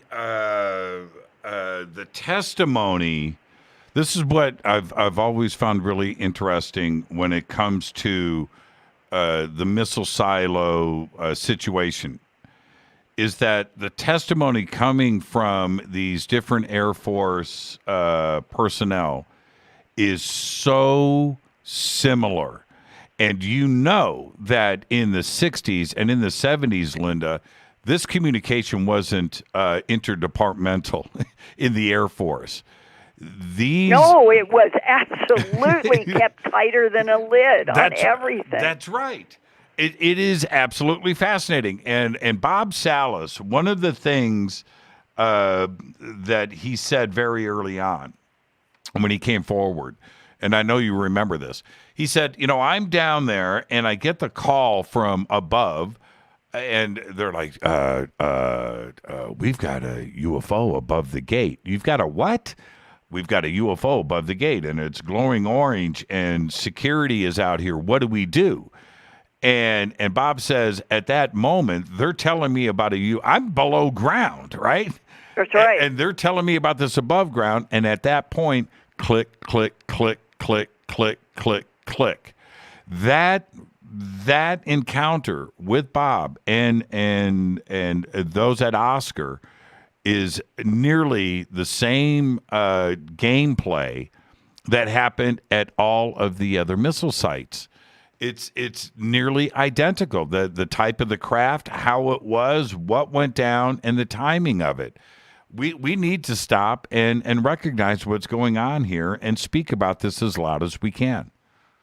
Yes, exactly. And just to give you a tiny sampling of the kind of viewer letters that I receive, Linda, my father was one of the head techs working for Boeing during most of the events in your article, 20 ICBMs shut down by UFOs at Malmstrom Air Force Base in March 1967. As a teenager living with my father during some of those events, he told me a lot about what actually happened to those missiles besides the electronic problems. And not just the missiles and personnel were affected. Some of the concrete covering for the missile had been removed and set aside off of their tracks. I didn't see any references to the damage to the warheads. To me, that's more interesting than almost everything else. According to what my father told me, the warheads were dead. That means that the ETs had somehow done something so that the warheads wouldn't be usable again. No radioactive material was left usable for anything other than a paperweight, close quote. And then one other. My ex-husband, now deceased, and I were transferred to Davis Monthan Air Force Base in Tucson, Arizona. and we were there from approximately 1964 to 67. He worked as a pad chief on one of the underground missile sites. There was a problem with many of the missiles because they would not hold a destination. That means they all had a program target, and it was changed, she means by UFOs, and could not be fixed. My husband said someone thought it was espionage. The Air Force took 2 or 3 missiles overground to Vandenberg Air Force Base in California.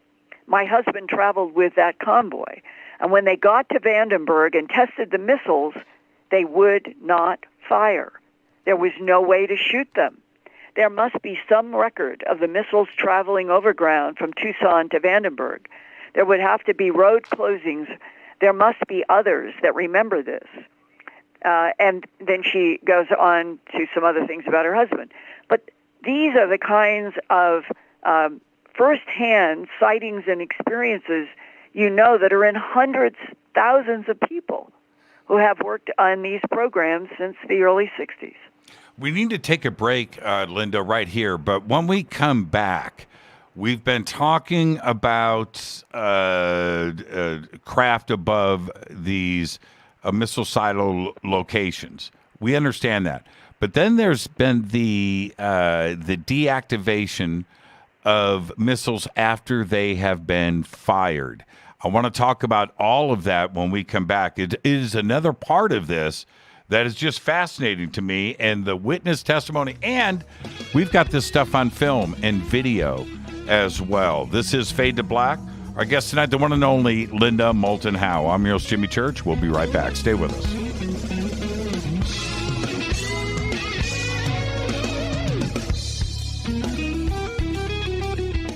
Hi everybody, this is Rob Halford, the Metal Guard on JimmyChurchRadio.com. Why is it we're not very good with our health regimen until it's too late? We don't put oil in the car until the engine blows up. When the body's out of balance, your health is not so good. Give your body some love. Log on to GetTheT.com. That's GetTheT.com. Try our Life Change Tea, which cleanses you from harmful intruders. A clean colon is one of the ways to bring the body in balance. We also carry organic supplements to help you get where you need to go. So do your body a favor. Log on to GetTheT.com. That's GetTheT.com. You can even visit our sales page to save some dough. Does anybody call money dough anymore? Anyway, if you're looking for short, helpful health tips, go to YouTube and punch in Health Matters Now. That's Health Matters Now. So, log on to GetTheT.com, shop, get balanced, then learn some cool tips at Health Matters Now. You'll be glad you did. That's GetTheT.com. This is Jimmy Church of Fade to Black, and I only drink Fade to Black blend coffee from River Moon. Just click on the River Moon Coffee banner at JimmyChurchRadio.com. Promo code F2B Blend. This is the only way forward. This is Fade to Black. Make contact. When you're in the house for longer periods of time, you can see them flying or running across the floor. Ooh, yuck. They're unhealthy, gross, and disgusting. Bugs. I loathe bugs. We keep a clean home, but occasionally bugs show up. Well, I found something that is tougher than bugs. Orange Guard. On contact, it kills hidden bugs, including ants, roaches, and fleas. Plus, Orange Guard is a residual repellent. All of the ingredients of Orange Guard are on the FDA generally recognized as safe list. Orange Guard may be used around food, humans, and pets.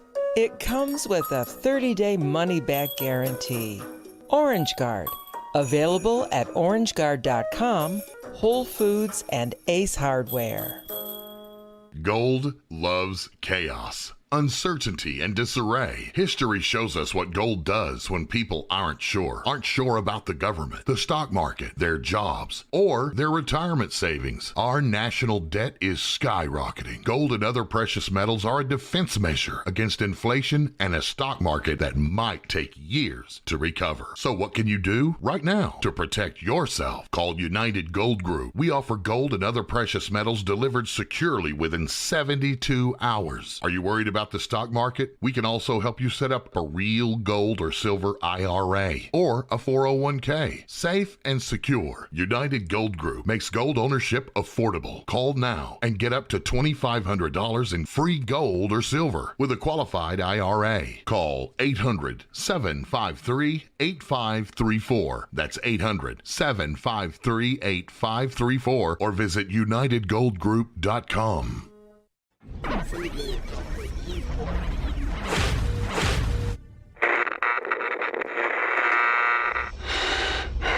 You want to know a secret? I love ponies. I really love ponies. I'm serious. I couldn't stay sane without ponies to brush. Why fade to black? Because you never got that pony, damn it. This is Fade to Black with Jimmy Church on the Game Changer Radio Network.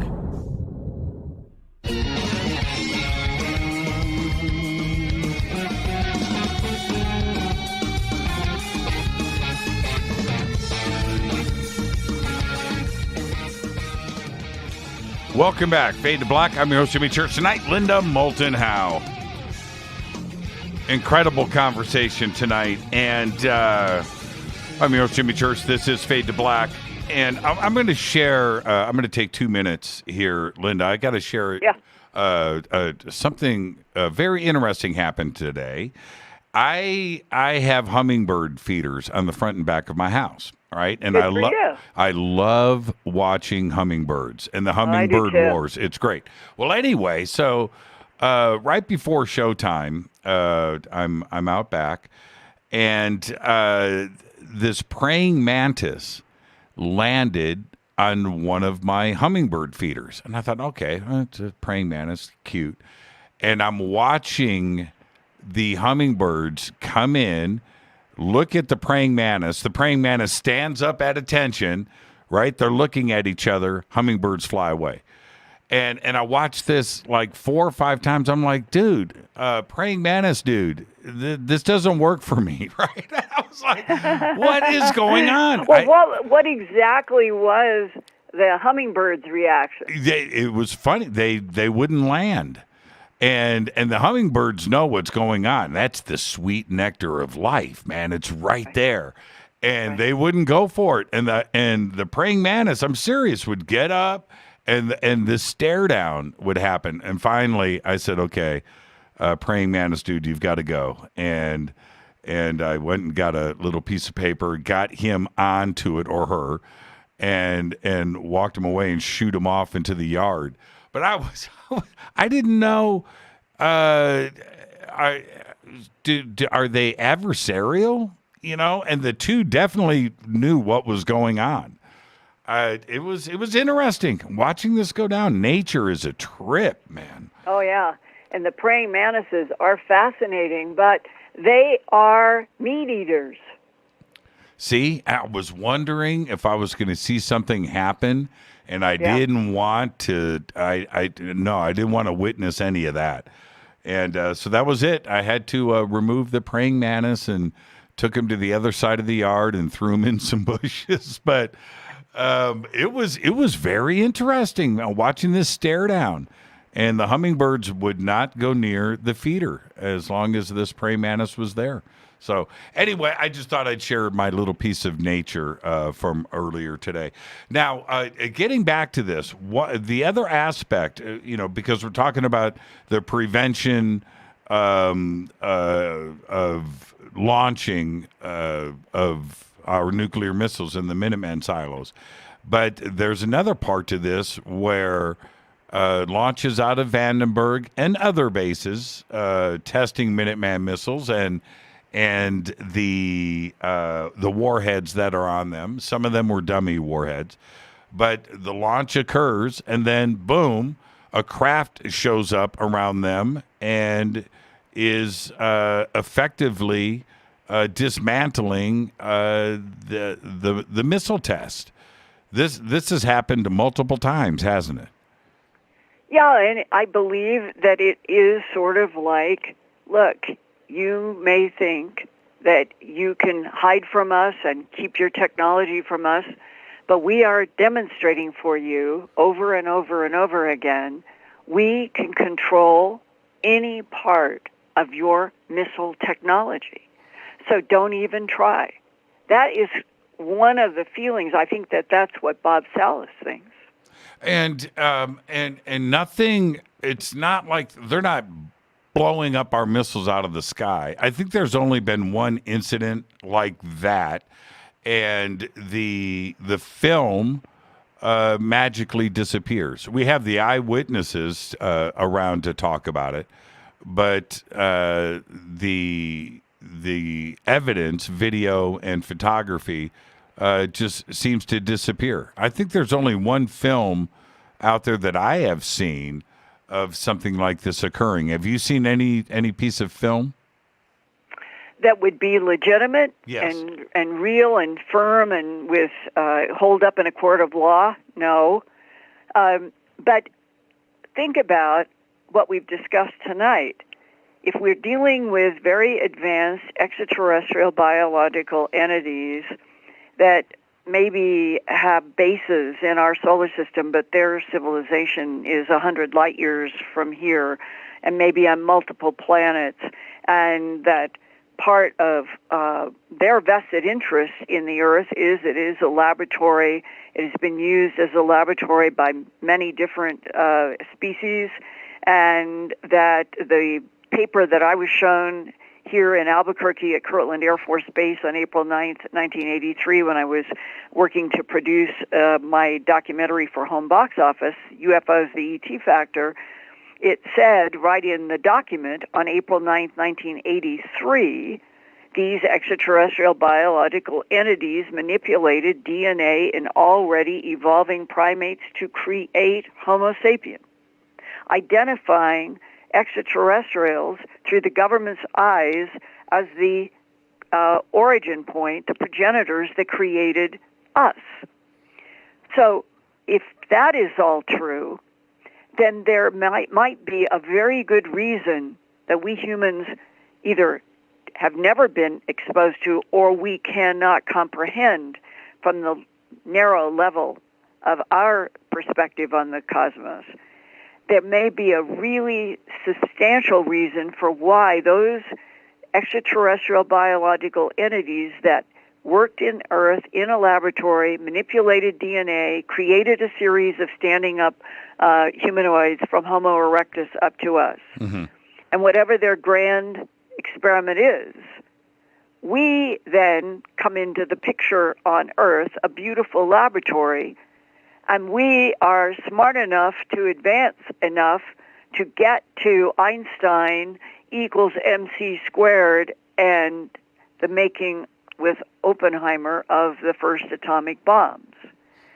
And when they exploded, that must have set off an alarm bell of a huge nature to those entities that have a vested interest in Earth, in what they make here, for whatever reasons is not clear, that they have a vested interest in other parts of this solar system and beyond. And to me, that is the true big, that's the true big boundary of the story that we are in, that there are intelligences with a vested interest in our planet and in us.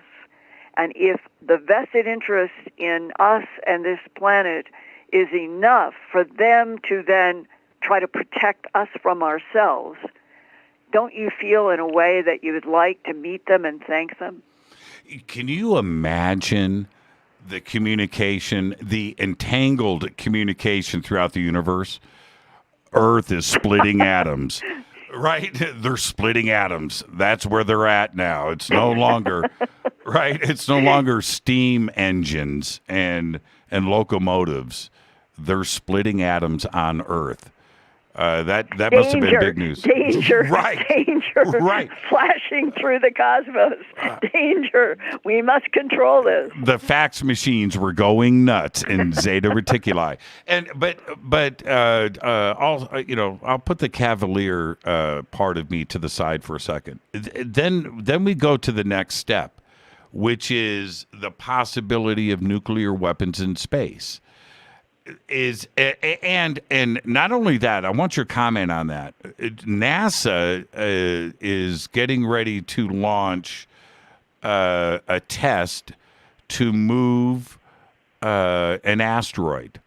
Okay, right. Now, and they're going to do two asteroids, and just an attempt to nudge them off of their trajectory to see if it's possible. You only have to move it a fraction of a degree, and over a great amount of distance. It's a huge movement. But I haven't heard how they are going to do it. Are they going to do it kinetically? Right, with kinetic energy and ram something into it? I don't know if that'll work. Or are they intending on, an explosion of some kind, a nuclear device? I'm not so sure. And Jimmy, given the show tonight, doesn't it seem likely that there are cover stories that are being published to make it sound like everything is the good old human blow up everything way. Mm-hmm. While meanwhile, we are probably meeting, that's what I've been told, that there are at least two species that are trying to help us. And that if you have to cover 10 layers of secrets, you fight very hard constantly for headlines that will make it sound to the world like everything is the way it's always been. While you have a space force that is already out in 22 solar systems, is my understanding, that we already have at least some kind of an alliance with advanced beings, that there have already been all kinds of agreements about what will happen to the asteroid belt and other things. And I say this without qualifying or softening, because I think this is the true picture. Meanwhile, on our planet, the headlines are constantly the old tribal headlines of which country is going to attack what country, and all of the problems that we are having on the Earth just being compatible with each other. Therefore, when NASA says that they are going to do X to see if they can blow up an asteroid, I would guess that that is a cover story for something that we will be doing in alliance with one of the two species that are trying to help us. Yeah, get a little approval, get a co-signer, right? Get a co-signer. Well, that we actually have help, and it will be sophisticated, but they don't want anybody to know that we're actually working with the possibility of allies that exist in another part of the galaxy, and therefore we get the same old headlines. That's what I mean. We're going to go out and we're going to try to launch an explosive and test on an asteroid. That's the cover story. Sure. That's the cover story to make it all sound like what we've been listening to for a century. Meanwhile, I think that we have help, and that it doesn't necessarily, NASA will not necessarily be blowing up some asteroid to do a test. You know, just some of the headlines that were interesting this week. If we applied those headlines to another planet, let me give you an example. The drones were used to attack a U.S. military base in Syria. You know, drones, right? Okay, so now let's take that headline and apply it to planet XYB in the Andromeda galaxy. Okay, and we're observing this planet. and we see that on this planet that tribes are attacking each other with homemade drones, right? Dropping whatever firecrackers. And we would come back and say to ourselves, well, that's a primitive planet. They don't have their act together. And that's exactly the issues that we have on this planet. If we're going to observe somebody else as being primitive and tribal, if that's what they are doing, and we're doing it here ourselves, can't we learn from that? Right? Don't we need to be earthlings and not fighting each other? And I am convinced that if we were all finally told the truth in one all huge headline around the world at the same time, we can announce now we're not alone in this universe. We apologize for keeping this from you for a long time, but we felt that as your government leaders, it is our job to protect you. And since World War II, we have been trying to understand what is there, how complicated it is, what is their interest in Earth, what is their interest in us. And we have now come to an alliance with, and naming one or two, and we are going to introduce you to other intelligence in this universe. They have the ability to have free energy on this whole planet. They're going to help us do that. We're going to move now into a new phase. We are going to be developing Mars. We're going to be developing on Ganymede and on Enceladus, and we're going to be working our way out of the solar system further into the Milky Way galaxy with the help of these two civilizations. And the reason they want to help us is because they have been interacting with this planet for millions of years before we existed. And they understand this solar system. They look at the Earth as a laboratory. And now as we go forward, we are going to be in collaboration. This is our planet, Earth, for humans, but it has also been a laboratory for them. We're moving into a brand new age. There is nothing to be afraid of from these beings. They want Earth to evolve. They are vested interest in making us evolve. But the universe is not homogeneous. There are hostiles, and there are a lot of neutrals. And going forward, because we have the help of these other two civilizations that have had a long vested interest in our Earth, we're going to be okay. And now we're going to move into a whole new universal cosmic era. Humans moving out into space and shaking hands with our makers. I don't understand why that speech cannot be made. Right. And that the Earth would be fine. And frankly, I think that the vast majority of the population would say, I told you so. They're doing that now. Right? Yeah. They're doing that now. Young people everywhere think it is stupid. They really think that the old philosophy, we're alone in the universe, they think it's stupid. When somebody comes to me and says, okay, Jimmy, this all sounds fine, but do you have any evidence? Now, I don't go with the sightings that I've had. I don't go with, no, I don't. You know where I go? I go where you go. I go 200,000 years ago when Homo sapien sapien just appeared out of thin air. But let's have our science correct.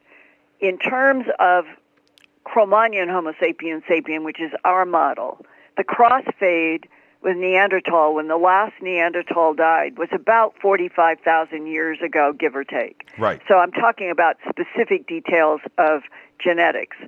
If you go back then in Neanderthalensis, 45,000, they go back. I think there was an article in the New York Times just last month. They go back like to 240,000 years. That's right. And then there were the offshoots.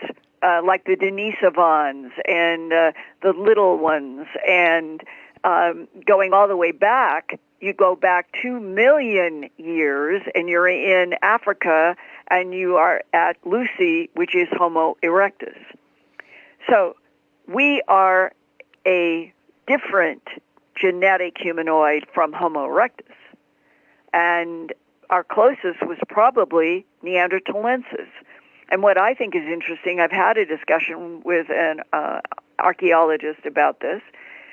Neanderthalensis, they know from studying areas where the skeletons have been found that there were rectangular patches in the land, that they look at pollen. A scientist can learn an awful lot from plants and pollen in areas where there were different civilizations.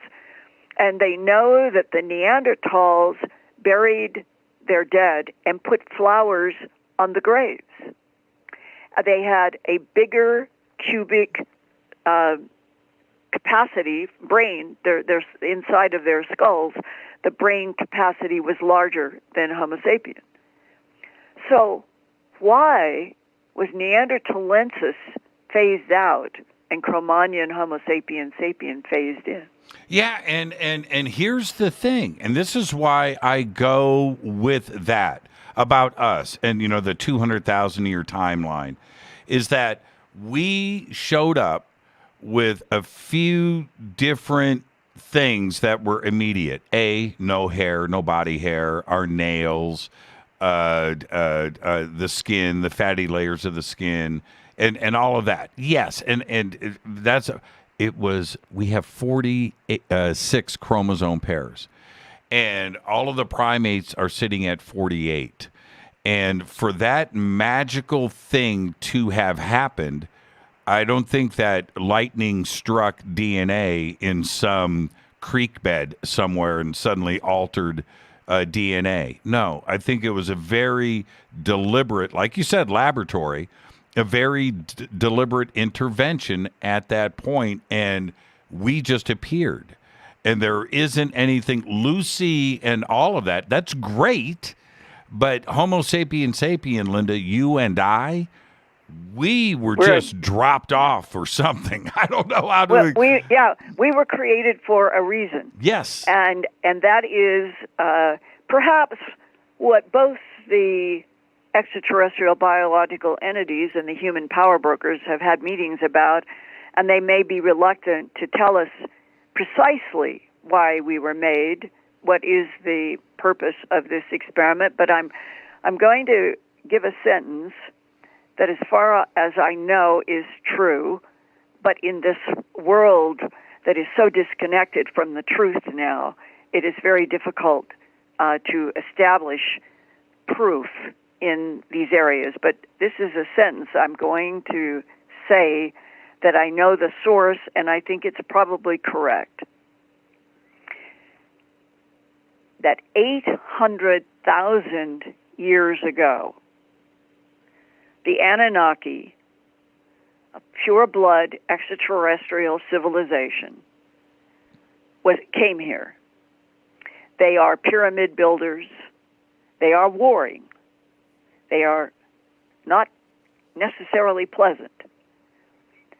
And that 800,000-year mark on the Anunnaki was apparently a very important demarcation of many things around what would happen to Earth. And that one of the big, I guess, college courses that hopefully will be taking place on Earth in maybe another 20, 30, 40 years will be what were the true progenitors? Who were the pyramid builders? And you can take this to the bank. Pyramids are not just on Earth. Pyramids, our government knows of other pyramids on other bodies in our own solar system and beyond.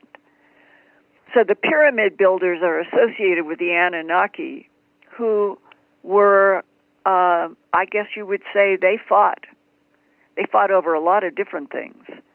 But they were brilliant architects, brilliant builders, And they knew how to build pyramids that would be energy generators for an entire planet.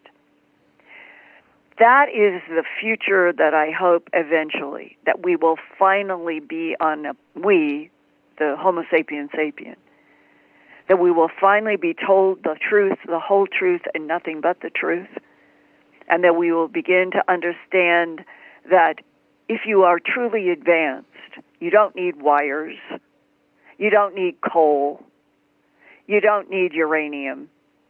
You can do entire planetary energy grids if you know what you're doing with pyramids.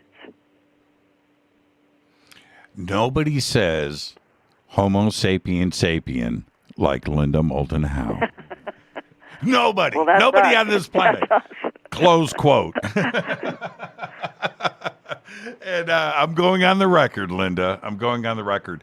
What a great show tonight. Another great conversation, Linda. I want to thank you for that. You mentioned your YouTube live earlier. What night of the week is your favorite night of the week to go live? It's always Wednesday nights, live here for me in Mountain Time, 7:30 to 8:30 p.m. Mountain, and in all other time zones in the United States and around the world. We've had 150 countries checking into the Earth Files YouTube channel. I love the feeling that we're reaching people in the world.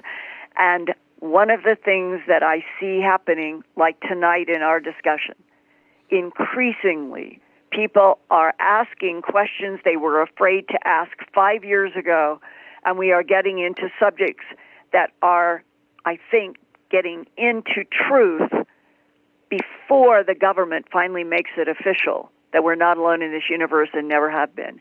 And that, Jimmy, when that headline finally hits, I hope that you and I are in this matter world with some of our friends, and that we can have one hell of a party somewhere. You know, we're going to make that video that I keep sending you where I'm drinking champagne congratulating you. but we're going to do that. Hopefully, we could all do something in the matter world when that finally happens, sort of as a tipping of the hat that there were human beings who became conscious of other life forms, other intelligences in the 20th century.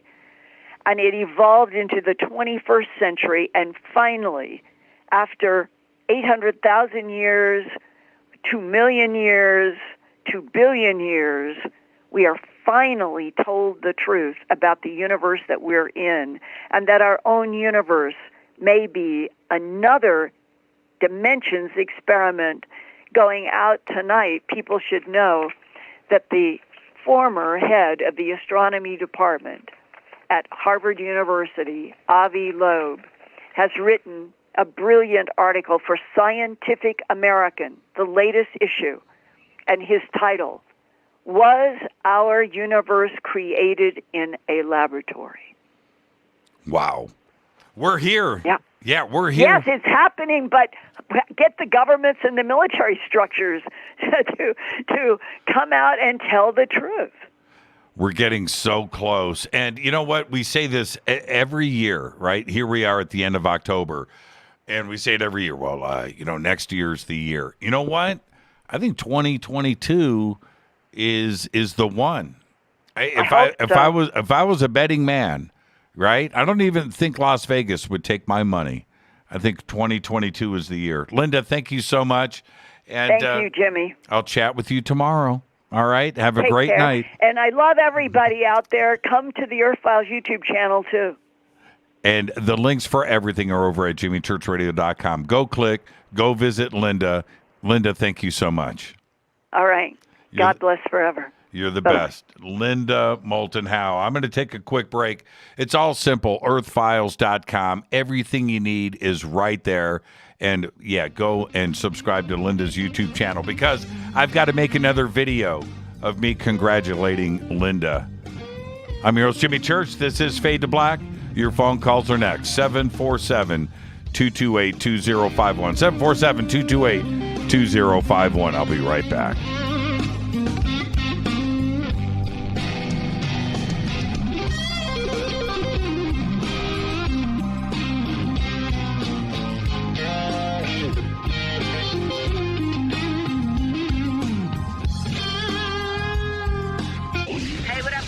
Vivica Fox here, and you are listening to my boy, Jimmy Church, on JimmyChurchRadio.com. Despite popular opinion, reading a book will not make you smarter. But listening to Jimmy Church will.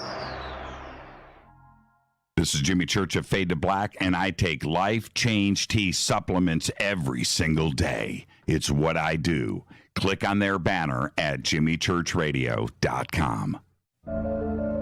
When you take the beans from Central America with dashes of Indonesian and African mixed in and then roast it to the dark side of Fade to Black, you create the ultimate brew of fringe. Introducing the Fade to Black blend from Rivermoon Coffee. Yes, Rivermoon's darkest customized roast was created for the love of Fade to Black. The alchemy of masterful roasting and smoking the beans is in every sip of this full-bodied, dark Java. I need my coffee dark, deep, with distinct bittersweet chocolate highlights, just like the bunker. Leaning further into the darkness of the roast is Fade to Black blend from Rivermoon Coffee. Just click on the banner at jimmychurchradio.com and use the promo code F2B blend for 15% off of your order today.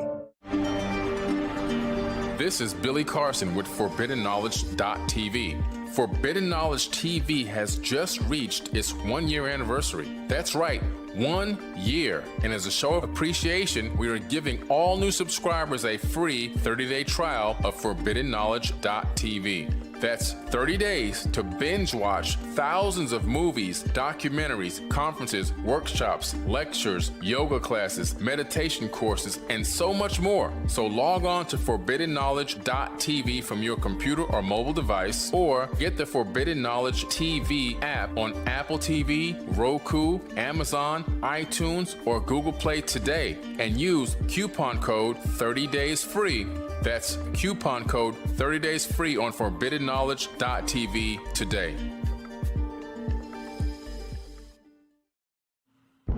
Are you intrigued by Paranormal Talk Radio? You'll love the new Paranormal Radio app from TalkStream Live.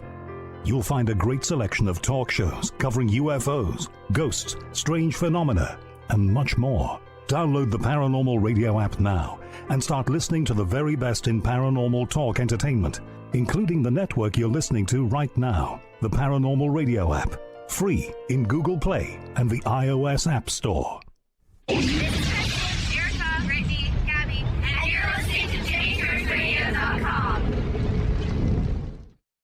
It's not a lifestyle we chose. We were born this way. This is KJCR at JimmyChurchRadio.com.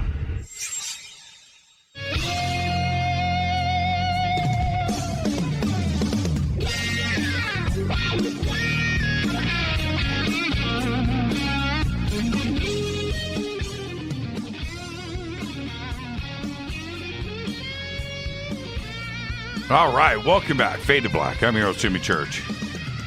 Linda Moulton Howe. You know,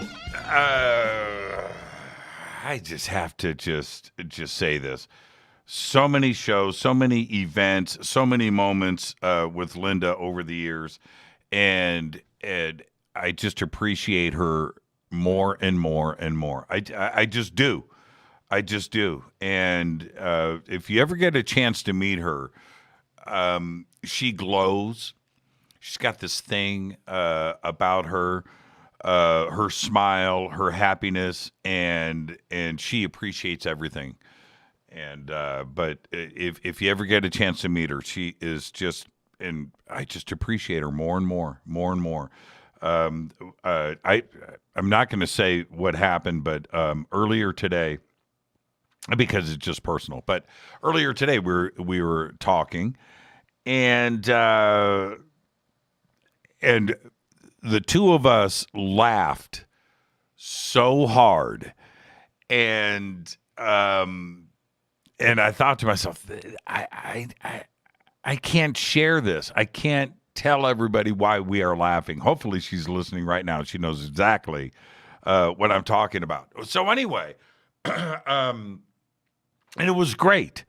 right? It was great. Well, anyway, so then at 6:30 tonight we do our sound check, and I had a comeback for her comment, her thing that made us laugh earlier, and then we laughed again, and hard. I mean, like real laughter. And anyway, I said to Linda, I said, "That's our sound check." And she goes, "Good enough." The laughter was our sound check. And that was it until showtime tonight. And I just want to share that with all of you. She's magic. She's so cool. And my respect and my admiration just constantly goes up when it comes to Linda Moulton Howe. So, Linda, thank you so much. Everybody go and visit Earth Files, earthfiles.com, and check out her YouTube live stream, which has, I've said this so many times, that Earth Files is the reason to have the internet. And it's been that way for me for forever, since the internet was created. And Earth Files is an institution. She's turned her YouTube channel into that as well. And I am so happy that she has she's always been herself. And she, all the years, 15, 20 years on Coast to Coast, she's always been herself. But now this YouTube thing has become a force, and you need to go and check it out. It's every Wednesday night, and go and hang out with Linda and her two cats. All right, so with that, we had no Fader night this week. We sort of did on Tuesday with Christina Gomez and Lou Elizondo doing that fantastic drive-by. That happened on Tuesday. And although I plan on taking phone calls and turning Tuesday night into a Fader night because we had a cancellation, Christina and I ended up talking all night long, taking calls and doing some AMAs and things. But we didn't have a Fader night this week. So tonight, right now, this is it before we head into the weekend. And I think all of you recognize that I have got a load of calls in front of me. So let's, I'm taking them in order. Fader night. Oh, I did it again. I always do that. And the callers are listening to the delay of the show. Hi, you're live on Fade to Black. Yeah, you're live. Who's calling?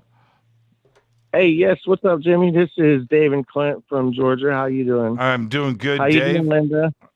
She's gone. Linda's no longer with us, Dave and Clint. She's off the call. Yeah. That's cool. Totally cool.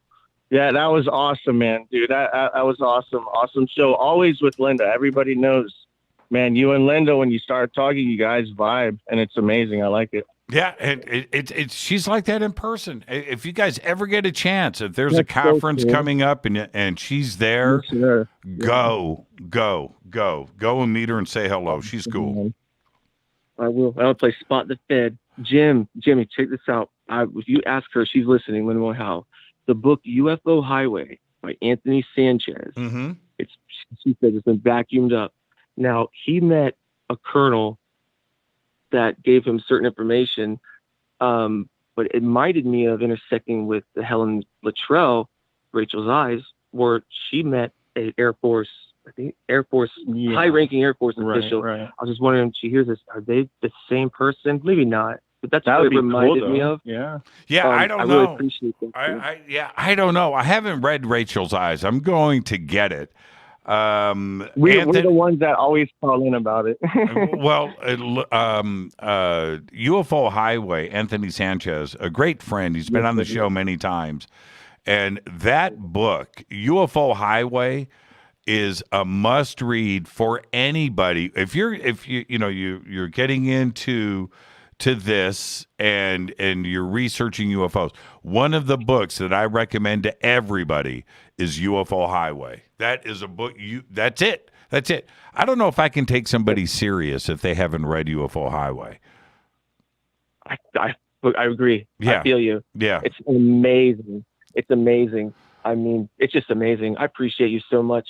And one other thing about Linda, she's listening. Also, we're big cat people, but with mutilations, she mentioned, I was wondering if she hears this, she ever followed up with the military, Sky military, that said they're starting to find like cats, like feline cats. Right. Okay. Well, apparently the guy, she has DD-214. She's very thorough. Right. Well, apparently in their spines, there's this fluid or something that's like sucked out of the spine. And the man said that in another country, in those like war times, like there's a race of beings that are, have something to do with that. And that's just amazing. And, advocate for it. It's sad to hear, but it's real and it's happening. I would rather hear about human mutilations than cat mutilations. I'm being straight up. We have been thinking the same thing, Jimmy. We were like, can we say it or not? Okay. You said it. Oh that's great. I have full respect. Full respect. Okay. Wow. Yes, I agree 100%. You guys, that's amazing. You said that. You guys have a great weekend, Dave and Clint out of Georgia. You too. I hope you have an Thank you. Thanks for getting Linda, like you said. Thank you, say it or not. Shout out to Mark Hoppus, who's doing better. Blink-182. Yeah. Because if your boy's coming along, you're getting hooked up. He's a person. I just want to say that. Put that out in the universe. You guys are the best. Have a great weekend. You too, Jimmy. It's time to fade to black. Right on. Fade to black. Right on. And Dave and Clint out of Georgia. I'm being serious. I'd rather hear about alien mutilations of humans than cats. I can't deal with it. I mean, cattle mutilations, I think all of us, okay. All right. Cats? Kitty cats? Oh, man. Let's go back to the phones. Hi, you're live on Fade to Black. Who's calling? Jimmy, what's happening, man? Who's this? It's the Bill. It's the Bill. How are you, man? Doing well. I want to talk about dimensional travel and such. Generational travel. Yeah, what you got, man? Let's say we sent a guy off 3 bazillion miles 2 years ago. Let's say in 4, 5, 6, 7, 8 years, our technology advances so much that we can send people there faster. Way faster. Yes. Exactly. Yeah. Well, Bill, hold on. I've been so fascinated. Okay, so check this out. We have Alpha Centauri, right next to us, our closest star system, 4.5 light years away. And we put you in a spacesuit, we give you a helmet, and we give you a bunch of food. And we send you on your way, right, to Alpha Centauri. Yep. And it's going to take you 50 years to get there. But 10 years from now, we figure out wormholes or whatever. And then you arrive at Alpha Centauri, but we're already there. Yeah, we're already there. Yeah. They've been there for a long time. Yeah, for 40 years. What took you so long? I've absolutely thought about that daily. I mean, it would have to be the way that it is. We build these generational ships. We put 10,000 people on it. We point them in a direction, and we wish them a bunch of luck, right? And then they arrive. They find we've already been there. Yeah, 10,000 years from now, they arrive at a nice, beautiful, habitable planet, but we've already built Las Vegas and casinos there. Exactly, and they got there and they got no chips. They got no chips. Hey, Bill, enjoy your weekend, man. Thank you so much. Will do, brother. Have a good one. Yeah, you too, man. And that is the Bill right there.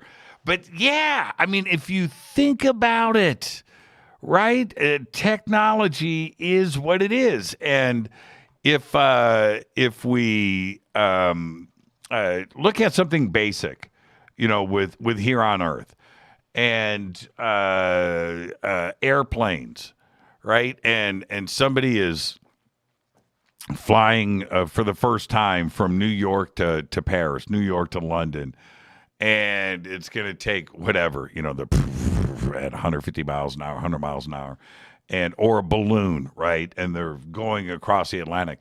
And then somebody, and they're all excited. They're going to be the first person to cross the Atlantic in a balloon or a little airplane or whatever.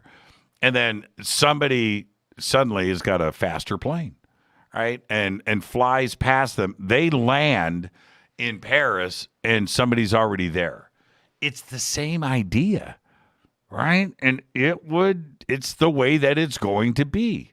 We're going to build those generational ships, and they're going to go out and start exploring. We're going to send them in the direction of an exoplanet that looks like it's around a cool star, and it's got oxygen, and we've measured vegetation, and it looks pretty good. The atmosphere looks good. It's got water, and it's got nitrogen and oxygen, and so they're going to go in that direction. But we're going to have technology eventually that's going to get us there like that, instantly.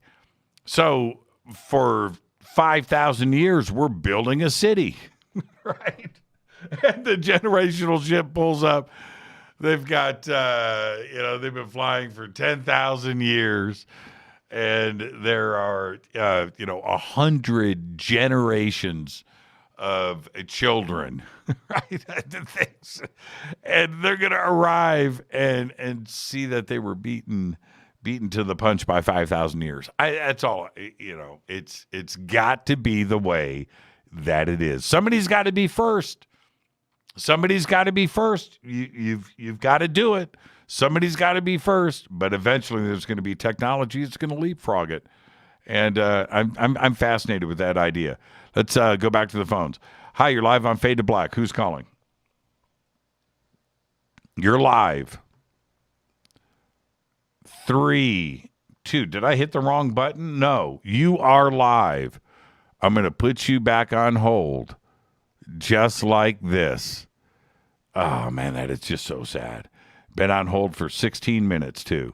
16 minutes on hold. All right, let's go to the next caller. Hi, you're live on Fade to Black. Who's calling? Jimmy, Chuck calls from Pennsylvania. Hey, Chuck. How you doing, man? Very good. So, number one, even the last caller, just that whole talk of your ownership for 100,000 years, and you show up, and you're like, what? But anyway, Linda, man, she's awesome. And I had dropped this in F2B hoping you might ask her, but I will gladly accept your opinion on this question. There's no doubt with the Minutemen and many other documented cases that I feel that E.T. was doing everything but literally saying, don't mess with these nukes. I think we're all pretty much in agreement there. Mm-hmm. So fast forward to, now, the issue with the stuff going on with the Nimitz, with the Princeton. I'm taking the assumption, we know they are nuclear carrier groups. There's got to be nuclear weapons, if not on the carriers or the warships, probably on the subs underneath them. That's right. So isn't this the exact same thing going on? It's basically ET saying, we know what you got. And so what I'm wondering is, are there any leaked reports? Has anybody ever talked about anything happening to those nukes in these more modern cases? Now, I would assume, again, they're on the subs, but same overall concept. We just haven't heard anything somewhat official. You're absolutely right. Aren't they exactly the same thing? It's the same exact story, just a different situation. There is no way that the Navy's going to say the Nimitz strike group did not have any nuclear weapons. Stop right there. Right. Stop. It's not possible. Stop. It's not possible. Just right. Stop right there. Right? Pinocchio, right? I agree. Right? Just stop right there. But they definitely have nuclear powered propulsion systems. Right? They do. And there's been stories of orbs and very strange things around nuclear power plants I've also heard throughout the years. So it's quite obvious ET's telling us something. And so my final statement is, Linda kind of started saying it, and I like went off on Twitter. I'm like, Linda, mic drop, holla, girl. I was like loving it.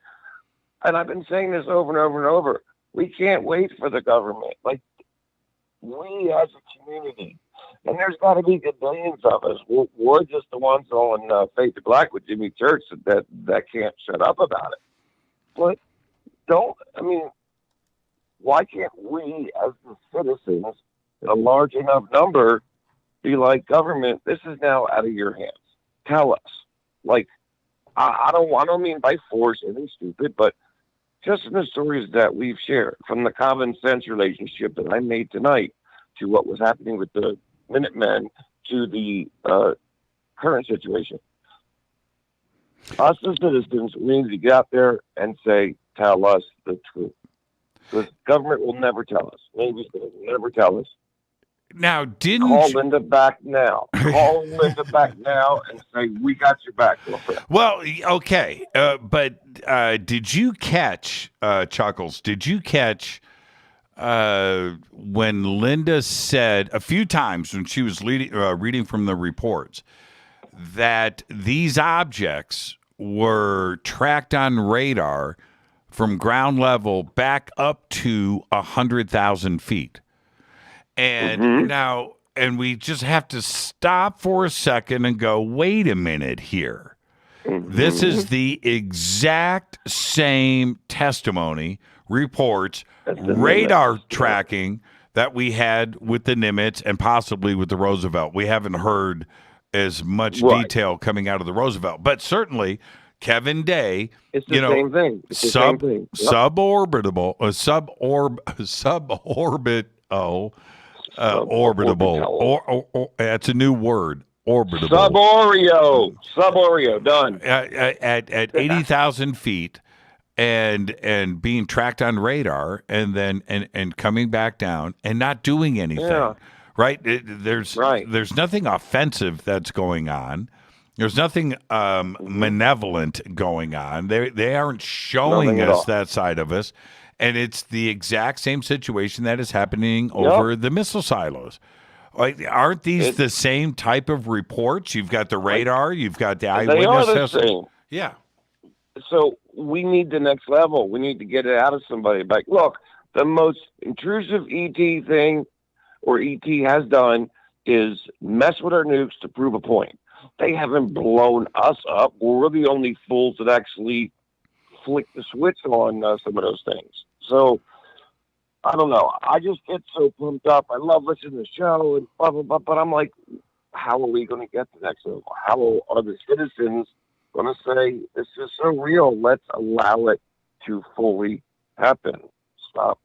Well, I didn't mention to Linda tonight, we didn't have enough time, but we had Jacques Vallée on the show last night. And one of the things that was awesome, by the way. It was great. But one of the things, he's always great, that Jacques pointed out a few times last night is that we cannot ignore the fact that the Trinity landing, crash, whatever you want to call it, controlled landing, happened at the Trinity site right after the nuclear test. And right after those nuclear tests, it was just a few days later, we're dropping bombs in Japan. And all of this happened at the same time. But we've got UFO activity out there. That is not a coincidence. And everything that is going on, Alamogordo, White Sands, of course, Trinity, and then we have Roswell, we have Socorro, we have the Trinity site, but we have Sandia National Labs. We have everything that is going on in Albuquerque. Some of the most important advanced research in the world is happening right there.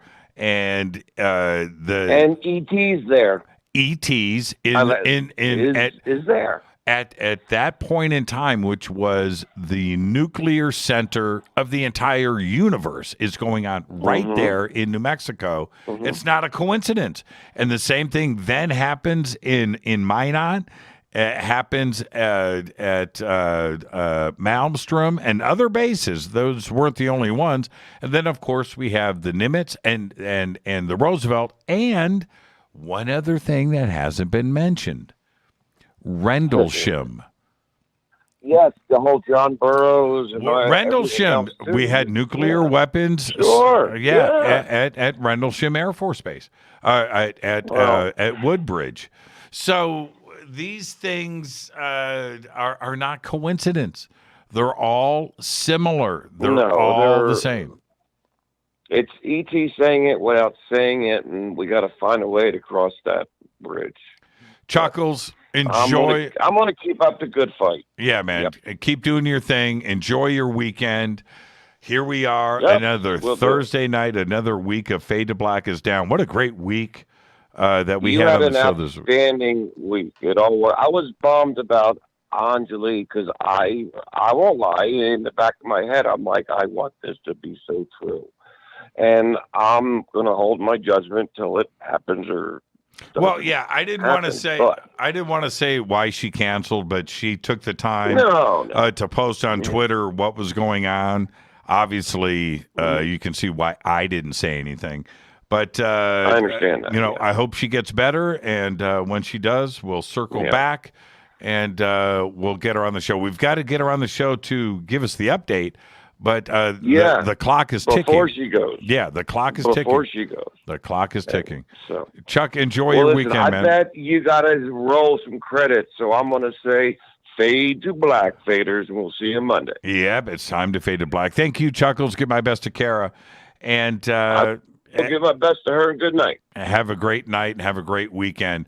We've got an amazing week, as if this week wasn't amazing enough. Wait till just wait till you see what we've got all lined up for next week. It is going to be great.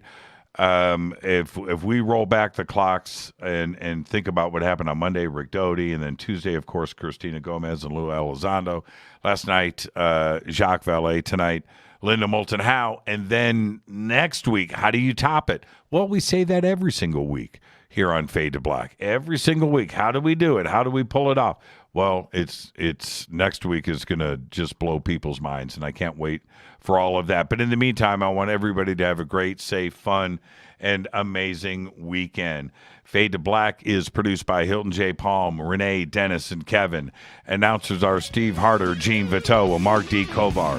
Webmaster is Drew the Geek. Music, Doug Aldrich. Intro, Spaceboy. SpaceboyMusic.com. Fade to Black is produced by KJCR for the Game Changer Network.